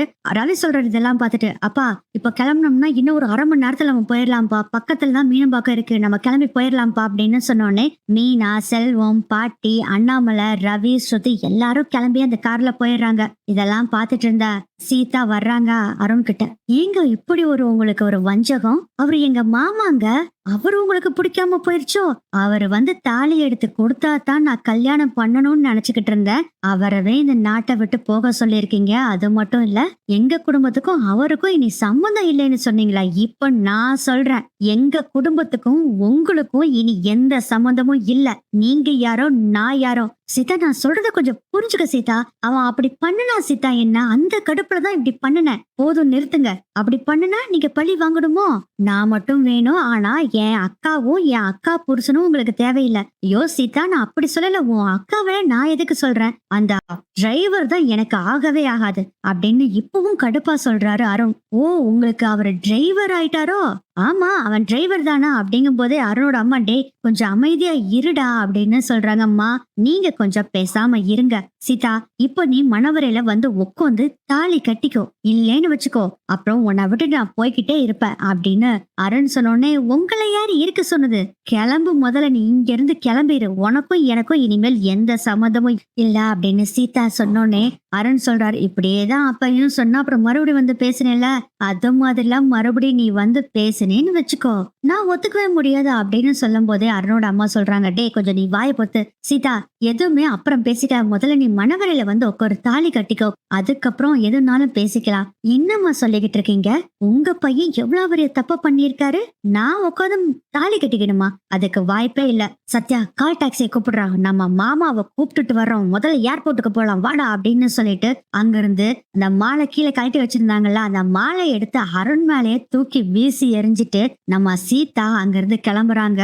போற கேப்ல நம்ம சீதாவோட அம்மா சொல்லிட்டு போறாங்க, உன்னை போய் நான் மாப்பிள்ளையா வரும்னு நினைச்ச பாரு, நல்ல வேலைக்கு மாப்பிள்ளை அப்பவே சொன்னாரு நீ வேண்டாம் வேண்டான்னு. சீதா ஆசைப்படுறான் தான் உன்னை கல்யாணம் பண்ணி வைக்கலாம்னு நினைச்சேன், நீ உன் புத்தியை காமிச்சிட்ட பாரு அப்படின்னு திட்டிட்டு அங்க இருந்து சீதா கூட கிளம்பிடுறாங்க. இப்போ சீதா, சத்யா, மீனா அம்மா 3 பேரும் வேற ஒரு கார்ல போய்கிட்டு இருக்காங்க. இதெல்லாம் பார்த்துட்டு இருந்த நம்ம விஜயாக்கு பயங்கர ஹாப்பி தான். ஆனா முத்து வெளிநாடு போயிடறான் அப்படின்னு நினைக்கும் போது கொஞ்சம் ஃபீல் ஆகுறாங்க. விஜயா சொல்றாங்க மனோஜ் கிட்ட, டேய் அவன் என்னடா ஏர்போர்ட் போயிருக்கானாம், நம்மளும் போலாம்டா, எனக்கு அவன் அங்க போறது எனக்கே மனசு கஷ்டமா இருக்குடா அப்படின்னு சொல்லவும், ஆமாமா என்னதான் சண்டை தான் போட்டாலும் அவன் வெளிநாட்டுக்கு போறது எனக்கு கவலையாதாமா இருக்கு, அவன் நிறைய என்னை விட சம்பாரிச்சிட்டானா அப்படின்னு சொன்னோன்னே டப்புன்னு தலையில அடிச்சுக்கிறாங்க. இதெல்லாம் கேட்ட பார்வதி, ஏண்டா உன் புத்தி உன்னை விட்டு போகவே போகாதா அப்படின்னு பார்வதி சொல்றாங்க. சரி சரி இதெல்லாம் பேசிட்டு இருக்க டைம்ல மனோஜ் நம்ம போலாவா அப்படின்னு விஜயா சொல்லிட்டு இவங்களும் கார் எடுத்துட்டு போயிட்டு இருக்காங்க. மீனா கார்ல போயிட்டு இருக்கும்போது பயங்கரமா அழுதுட்டு இருக்காங்க. இது தெரியாம அவரு கூட நான் சண்டை போட்டுட்டு இப்படி பேசாம வேற இருந்தேன், அவரு பேச மாட்டேங்கிறாருன்னு கோவத்துல இருந்தேன், ஆனா கல்யாணம் முடிஞ்சு இது எல்லாமே சரியாயிரும்னு நினைச்சா இப்படி ஆயிடுச்சே மாமா அப்படின்னு அழுகுறாங்க. அதுக்கு பாட்டி சொல்றாங்க, எல்லாத்துக்கும் காரணம் நீதான், அவன் அத்தனை தடவை சொன்னாலும் அவன் சரியில்லை சரியில்லைன்னு, நீ ஒழுங்கா கேட்டிருக்கணும்ல மீனா, அவன் ஒரு விஷயம் சொல்றான்னா அதுல ஒரு உண்மைதான் இருக்கும், எதையுமே மறைக்க மாட்டான்னு உனக்கு தெரியும்ல, நீ போய் இப்படி தப்பு பண்ணலாமா? ஆமா பாட்டி தப்பு தான் பண்ணிட்டேன், இந்த சீதாவோட வாழ்க்கைக்காக என் வாழ்க்கையை தொலைச்சிருவணும்னு எனக்கு பயமா இருக்கு பாட்டி அப்படின்னு சொல்லும் போதே ஸ்ருதி சொல்றாங்க, எதுக்கு மீனா இப்ப அழுதுகிட்டு இருக்கீங்க, அவரு மட்டும் வெளிநாடு போயிட்டாருன்னு வச்சுக்கோங்க, உங்களையும் நாங்க அங்க கூட்டிட்டு போவோம், கவலைப்படாதீங்க அப்படின்னு சொல்லி ஸ்ருதி சொல்றாங்க. ரவி சொல்றாரு, ஆமா நீ கவலைப்படாதீங்க, நீ உங்களையும் முத்துவையும் சேர்த்து வைக்க வேண்டியது எங்க பொறுப்பு, அவன் இந்த உலகத்துல எந்த மூளைக்கு போனாலும் சரி உங்களை அந்த இடத்துக்கு கூட்டிட்டு போய் முத்து கூட சேர்த்து வைப்போம் அப்படின்னு சொல்றாரு ரவி. பாட்டி சொல்றாங்க, டேய் செல்வம் என்னடா உருட்டிக்கிட்டு போயிட்டு இருக்க, வேகமா ஓட்டுறா வண்டியா அப்படின்னு சொல்றாங்க. இதோ பாட்டி போய்கிட்டு இருக்கேன் இன்னும் ஒரு 10 மினிட்ஸ்ல போயிடலாம் பாட்டி செல்வம் சொல்றாரு. அதுக்கப்புறம் டைம் பார்த்தா 7:20 ஆயிடுச்சு. 7:45க்கு பிளைட்டு. ஸ்ருதி சொல்றாங்க, இல்ல அவர் உள்ள போயிருப்பாரு, இனி வர முடியாது, நீ சந்தேகம் தான், நம்ம போய் பார்க்க முடியாது அப்படின்னு சொல்றாங்க. மீனா சொல்றாங்க, இல்ல நான் ஏர்போர்ட் போயே அவரு எனக்காக கண்டிப்பா வருவாரு அப்படின்னு சொல்றாங்க மீனா. மண்டபத்துல அருண் பயங்கர கோவத்துல இருக்காங்க. சீதா கல்யாணம் பண்ணிக்க மாட்டேன்னு சொல்லிட்டு போயிட்டாங்கல்ல, அதனால பயங்கர கோவத்துல இருக்கும் போதே அவர் ஃப்ரெண்டு சொல்றாரு, டேய் உன்னோட குணம் நல்ல குணம் தான்டா, எல்லாத்துக்குமே ஹெல்ப் பண்ணுவ எல்லாம் பண்ணுவ, ஆனா உனக்கு இருக்கிற பெரிய தப்பான குணம் கோபம், அப்புறம் பழி வாங்குற எண்ணம், இது ரெண்டையும் விட்டேன்னா மட்டும் தாண்டா நீ முன்னுக்கு வர முடியும், இல்லாட்டி இப்படியே தான் நீ விரும்பின பொண்ணும் கிடைக்காத, நீ எது விரும்பினாலும் கிடைக்காத அப்படின்னு திட்டிட்டு அங்க இருந்து போறாங்க. கல்யாணத்துக்கு வந்தவங்க எல்லாரும் அரணை பிடிச்சி திட்டிட்டு அங்க இருந்து போறாங்க. அதுக்குள்ள ஏர்போர்ட்டுக்கு பக்கத்துல செல்வம் வந்துடுறாரு. அதுக்குள்ள பயங்கர டிராபிக் ஆயிருது. அந்த இடத்துல 10 நிமிஷம் அங்கேயே நிக்க வேண்டிய நிலைமையா இருது. டிராபிக்ல அப்புறம் கிளியர் ஆனவுடனே வேகமா ஏர்போர்ட்டுக்கு போறாங்க. எந்த பிளைட்ல முத்து போறாரு அப்படிங்கிற என்ன பண்றது அப்படின்னு எல்லாம் குழப்பத்துல அங்கே இங்கேன்னு முத்துவை தேடிக்கிட்டு இருக்காங்க எல்லாரும். அப்ப ஸ்ருதி சொல்றாங்க, எனக்கு ஒரு ஐடியா வருது, 7:45க்கு தானே ஃபிளைட்னு சொன்னாங்க. ஆமா ஸ்ருதி அப்படின்னு மீனா சொல்றாங்க, எனக்கு ஒரு ஐடியா, நான் போய் 7:45க்கு எந்த ஃபிளைட் கிளம்புதுன்னு கேட்டுட்டு வர்றேன், அப்புறம் பார்க்கலாம் அப்படின்னு சொல்லிட்டு அவங்களும் போய் 7:45க்கு எந்த ஃபிளைட் கிளம்புதுன்னு போய் அந்த போர்டு இருக்கும்ல அதுல பாத்துட்டு வர்றாங்க. துபாய் கிளம்புற ஃபிளைட்டு தான் அங்க இருந்து கிளம்ப போகுது அப்படிங்கிற விஷயம் தெரியுது. துபாய் போற ஃபிளைட் இருக்குல்ல, அந்த ஃபிளைட்டோட பேரை சொல்லி அங்க போய் கேக்குறாங்க. அங்க முத்துன்னு ஒருத்தர் இருப்பாரு, அவரை கூப்பிடுங்க அப்படின்னு சொல்லவும், இல்லைங்க முடியாது, ஃபிளைட் கிளம்ப போகுது, இன்னும் 10 நிமிஷம் தான் இருக்கு, அதனால நாங்க எதுவுமே பண்ண முடியாது அப்படின்னு சொல்லிடுறாங்க. பேசஞ்சர் கிட்ட நீங்க பேசவும் முடியாது, அவங்கள வெளியவும் வர வைக்க முடியாதுங்கிற விஷயத்த சொல்லிடுறாங்க. அதுக்குள்ள சீதா அவங்க அம்மா எல்லாரும் வந்துடுறாங்க. அதுக்கு கொஞ்ச நேரம் கரமிச்சு நம்ம மனோஜ், விஜயா, பார்வதி, ரோகிணி எல்லாரும் வந்துடுறாங்க. ரோகிணிக்கு ஒரு குசி, நமக்கு தொல்லை கொடுத்துக்கிட்டே இருந்தா இந்த மொத்தம் எப்படியோ வெளிநாடு போறான், அதோட நமக்கு இதை பத்தி கவலையே இல்ல, ஜாலியா இருக்கலாம் இனியா அப்படின்னு அவங்க சந்தோஷத்துல தான் இருக்காங்க. இருந்தாலும் வெளியே கொஞ்சம் கவலையா இருக்க மாதிரி முகத்தை வச்சுக்கிறாங்க. மீனா அங்கேயே உட்காந்து பயங்கரமா அழுதுகிட்டு இருக்காங்க. என்னாச்சு அப்படின்னு சீதா அவங்க அம்மா எல்லாம் கேக்குறாங்க. ஒன்னும் பண்ண முடியாதுமா, அவரு வெளிநாடுக்கு போயிருவாருமா, அவரு பிளைட்ல ஏறிட்டாராமா அப்படின்னு சொல்லும் போது ஸ்ருதி சொல்றாங்க, நீங்க என்ன சொன்னீங்க, அவரு எனக்காக வெயிட் பண்ணுவாருன்னு சொல்லுவீங்களா? மீனா, உங்க மேல உண்மையான லவ் வச்சிருந்தா கண்டிப்பா முத்து உங்ககிட்ட வந்து சேருவாரு, கவலைப்படாதீங்க அப்படின்னு சொல்றாங்க ஸ்ருதி. இருந்தாலும் அழுதுகிட்டே இருக்காங்க. 10 நிமிஷம் ஆகுது. துபாய்க்கு போற பிளைட்டும் அங்க இருந்து கிளம்புது. மீனா பயங்கரமா அழுகுறாங்க. அண்ணாமலை உட்காந்து அப்படியே ரொம்ப ஃபீல் பண்ணி அழுதுகிட்டு இருக்காரு. பாட்டி சொல்றாங்க, இப்ப 2 பேரும் உட்காந்து அழுது என்னத்த பண்ண போறீங்க, என் பேர முத்து இந்த குடும்பத்துக்காகவே அத்தனையும் செஞ்சான், இப்போ உன் குடும்பத்துக்காகவும் அவன் குடும்பத்தை விட்டு கொடுத்துட்டு, அதுவும் என் பையனையும் உன்னையையும் விட்டு கொடுத்துட்டு அவன் வெளிநாடு போயிருக்கான் மீனா.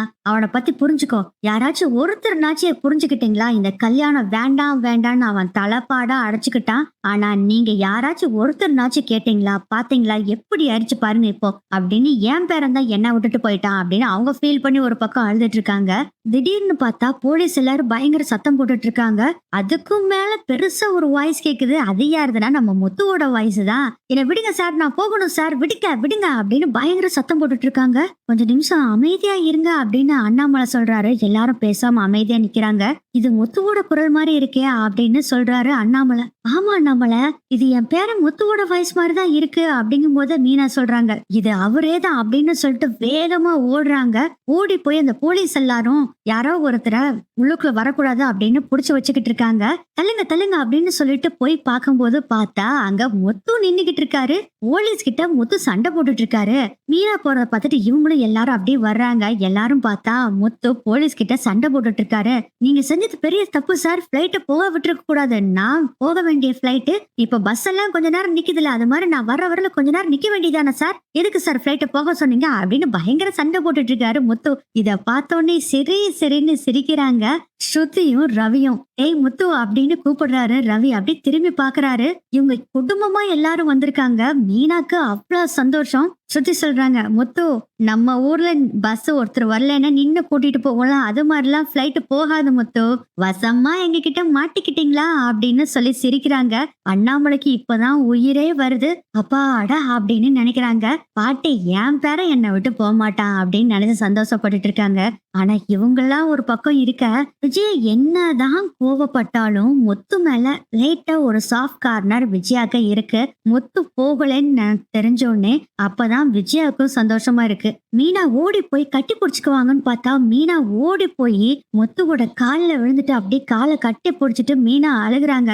என் மேலதாங்க பெரிய தப்பு, நீங்க சொன்னதை நான் புரிஞ்சுக்காம போயிட்டேன், என்ன மன்னிச்சிருங்க மன்னிச்சிருங்க அப்படின்னு பயங்கரமா அழுகுறாங்க மீனா. அப்பா என்னப்பா இது அப்படிங்கிறாரு முத்து. சிரிச்சுக்கிட்டே அண்ணாமலை வர்றாரு.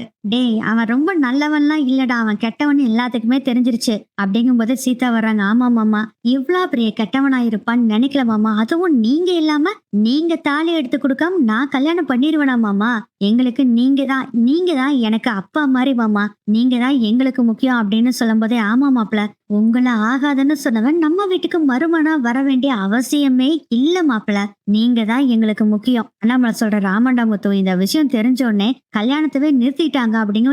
ஏப்பா இப்படி பண்ணாங்க, உன்னோட வாக்க காப்பாத்தணும் தானே இதெல்லாம் பண்ண அப்படிங்கும் போதே அண்ணாமலை சொல்றாரு, முத்து ஒருத்தரோட வாக்க காப்பாத்துறது ரொம்ப முக்கியம், ஆனா கொடுத்த வாக்க காப்பாத்துறத விட ஒருத்தரோட வாழ்க்கையை காப்பாத்துறதாண்டா முக்கியம், இதுல வாழ்க்கையை காப்பாத்துறதா முக்கியம், கொடுத்த வாக்க காப்பாத்த முடியலையேன்னு கவலைப்படாத அப்படின்னு சொல்லிட்டு நம்ம வீட்டுக்கு போலாம் வாடா அப்படின்னு அண்ணாமலை சொல்றாரு. காலில் விழுந்து அழுதுட்டு இருக்க சீதாவை பார்த்துட்டு அண்ணாமலை சொல்றாரு, டேய் அந்த புள்ள பாரு காலில் கட்டி பிடிச்சி அழுதுகிட்டு இருக்கு, இப்பனாச்சு அவகிட்ட பேசுடா அப்படின்னு சொல்லவும், இல்ல மாமா நான் செஞ்சது பெரிய தப்பு, அதுக்கான தண்டனையை அவர் கொடுக்க சொல்லுங்க அப்படின்னு சொல்லவும், ஆமாப்பா அவ சொல்றது கரெக்டு தான், அதுக்கான தண்டனைய அவ அனுபவிச்சே ஆகணும் அப்படின்னு சொல்றாங்க முத்து. இதெல்லாம் என்னடா இதா அப்படின்னு பாத்துக்கிட்டே இருக்காங்க.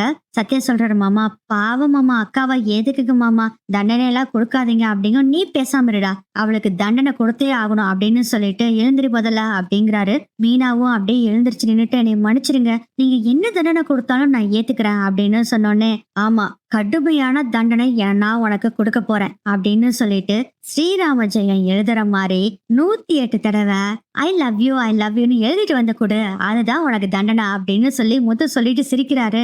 அத பார்த்தோன்னே மீனா முத்துவை அப்படி கட்டி பிடிச்சிட்டு அழுகுறாங்க.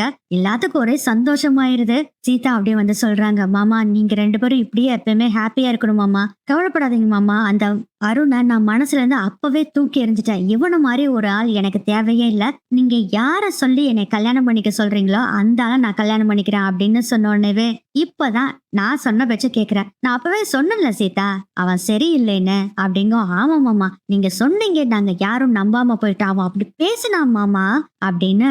இதெல்லாம் பார்த்துட்டு இருந்த விஜயாக்கு சரி சரி எல்லாம் போதும் எல்லாம் வீட்டுக்கு கிளம்புங்க, டேய் மனோஜ் வாடா போலாம் அப்படின்னு சொல்லவும், ஆமாமா வா வாங்க போலாம் அப்படின்னு மனோஜ் விஜயா பார்வதி எல்லாம் நடந்து போய்கிட்டு இருக்காங்க. கூடவே ரோகிணியும் வந்துட்டு இருக்காங்க. அப்போ நல்ல வேலைக்குமா ஏன்டா மனோஜ் அப்படின்னு கேக்குறாங்க. விஜயா இல்லம்மா, அவங்க வெளிநாடு போனான்னு வச்சுக்க நிறைய சம்பாதிக்க ஆரம்பிச்சிட்டான்னா அப்புறம் நம்மளை விட பணக்காரன் ஆயிட்டான்னா ஏற்கனவே இவனோட அலப்பறை தாங்க முடியல.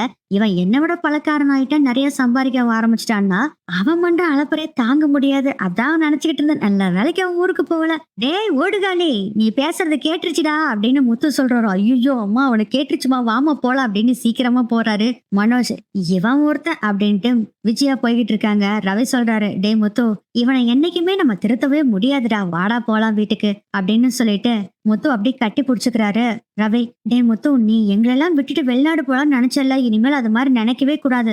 எதுனாலும் சரி என்கிட்ட சொல்லுடா, நான் பாத்துக்கிறேன். ஆனா இப்படி எல்லாம் ஒரு முடிவு எடுக்காதடா அப்படின்னு சொல்றாரு ரவி. டேய் அப்பாக்காக தாண்டா இதெல்லாம் செஞ்சேன் அப்படின்னு சொல்றாரு. ரொம்ப நேரம் நின்று அப்படியே பாத்துட்டு இருந்த அண்ணாமலை முத்துவை கூப்பிடுறாரு. டே முத்து இங்க வா அப்படிங்கிறாரு. என்னப்பா அப்படின்ட்டு வர்றாங்க.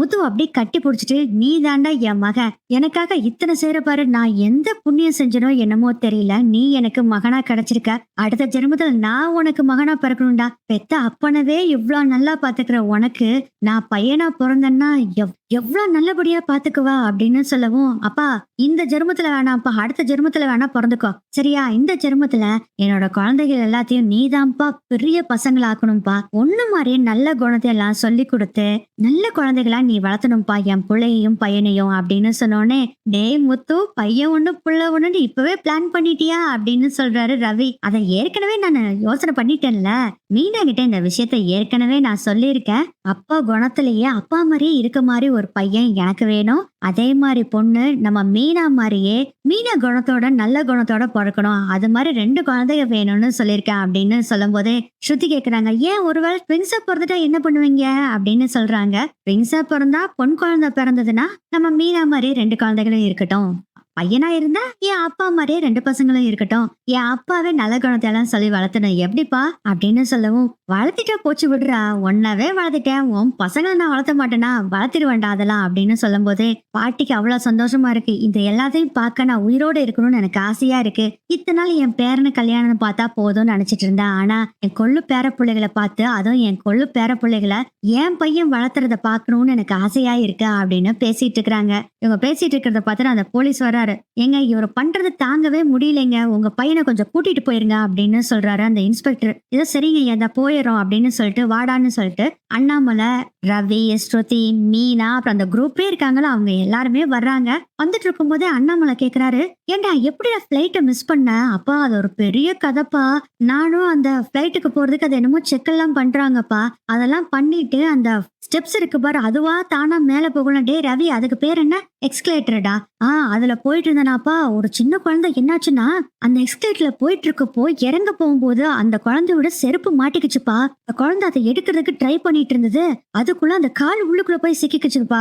அதுக்குள்ள நான் பேக் எல்லாம் தூக்கி போட்டுட்டு நாங்க எல்லாரும் கூட இருந்தவங்க எல்லாம் சேர்ந்து அந்த குழந்தைய எப்படியோ காப்பாத்திட்டோம். கால்ல பயங்கர அடிபட்டு இருந்தது. நான் கார் வேற நான் எடுத்துட்டு வந்திருந்தேன்னா இங்கதான் பார்க் பண்ணிருந்தேன். அதனால என்ன பண்ணேன்னா அந்த குழந்தைய தூக்கிட்டு போய் ஹாஸ்பிட்டல்ல சேர்த்திட்டேன்ப்பா. குழந்தையோட அம்மா அப்பாவும் ஹாஸ்பிட்டல் தான் இருக்காங்க. அந்த குழந்தைக்கு ட்ரீட்மெண்ட் போயிட்டு இருந்தது. அப்புறம் ஃபிளைட்டுக்கு லேட் ஆச்சுன்னு வந்தேன். இங்க வந்து பார்த்தா ஃபிளைட்டுக்குள்ள போக விட மாட்டேங்கிறாங்க. ஃபிளைட் போயிருச்சுன்னு சொல்றாங்க. இல்ல அந்த ஃபிளைட் ஏன் நிறுத்தலைன்னு அதான்ப்பா சண்டை போட்டுக்கிட்டு இருந்தேன் அப்படின்னு சொல்லவும் எல்லாரும் சிரிச்சுக்கிட்டு இருக்காங்க. எப்படியோடா அந்த குழந்தை நல்லபடியா பொழைச்சுக்குச்சா அப்படின்னு கேக்குறாரு அண்ணாமலா. காயெல்லாம் பெருசா இல்லப்பா, கொஞ்சம் விட்டுருந்தா காலே போயிருக்குமாமா. நானும் கூட 2-3 பேர் இருந்தோம்ப்பா. அவங்க எல்லாம் போய் காப்பாத்தினால அந்த பொண்ணுக்கு சின்ன காயத்தோட தப்பிச்சிருச்சுப்பா அப்படின்னு சொல்லவும், என்னமோ அந்த பொண்ணுக்கு சின்ன காயத்தோட தப்பிச்சுக்கிச்சு, அந்த பொண்ணுக்கு காயம் பட்டனால காப்பாத்த போன நீ அந்த அருணோட பிடியில இருந்தும் தப்பிச்சுட்ட, இப்போ எனக்கு என் பையன் கிடைச்சிட்டான் அப்படின்னு சொல்லி சந்தோஷமா பேசிக்கிட்டு இவங்க எல்லாரும் அங்க இருந்து போறாங்க. எல்லாரும் பேசிட்டு வந்துட்டு இருக்கும் போதே பாத்தீங்கன்னா யாருக்கும் தெரியாம மீனா முத்துவோட கைய அப்படியே கோர்த்துக்கிட்டு வந்துட்டு இருக்காங்க. அப்படியே பார்த்து முத்து சிரிக்கிறாரு. மீனா அப்படியே பார்த்து சாரிங்க அப்படின்னு சொல்றாங்க. விடு, அதெல்லாம் மன்னிச்சிட்டான், விடு விடு அப்படின்னு முத்துவும் கஞ்சாட காமிக்கிறாரு. முத்து மீனா 2 பேரும் செம்ம ஹாப்பியா இருக்காங்க. அதை விட அண்ணாமலையும் பாட்டிந்தா செம்ம ஹாப்பி. எப்படியோ என் பையன் எங்கிட்டயே திரும்பி வந்துட்டான் அப்படின்னு ரொம்ப சந்தோஷத்துல இருக்காரு அண்ணாமலையும். இப்படிதான் இந்த எபிசோட நகரும்னு நினைக்கிறேன். இந்த எபிசோட ப்ரமோ ப்ரெடிக்ஷன் உங்க எல்லாத்துக்குமே ரொம்ப ரொம்ப பிடிச்சிருக்கும். சோ ஞாபகமா சப்ஸ்கிரைப் பண்ணிக்கிங்க. அப்படியே பெல் பட்டனையும் தட்டி விட்டுருங்க. பெல் பட்டனை தட்டினா மட்டும் போதாது, ஆல் இருக்க ஆப்ஷனை செலக்ட் பண்ணீங்கன்னா தான் நம்ம போடக்கூடிய வீடியோ எல்லாமே உங்களுக்கு உடனுக்குடன் வந்து சேரும். அப்படியே ஞாபகமா லைக்கையும் தட்டி விட்டுட்டு உங்களோட ஃபுல் சப்போர்ட்டை எங்களுக்கு கொடுங்க. உங்களோட ஃபுல் சப்போர்ட் தான் எங்களை வாழ வச்சிட்டு இருக்கு.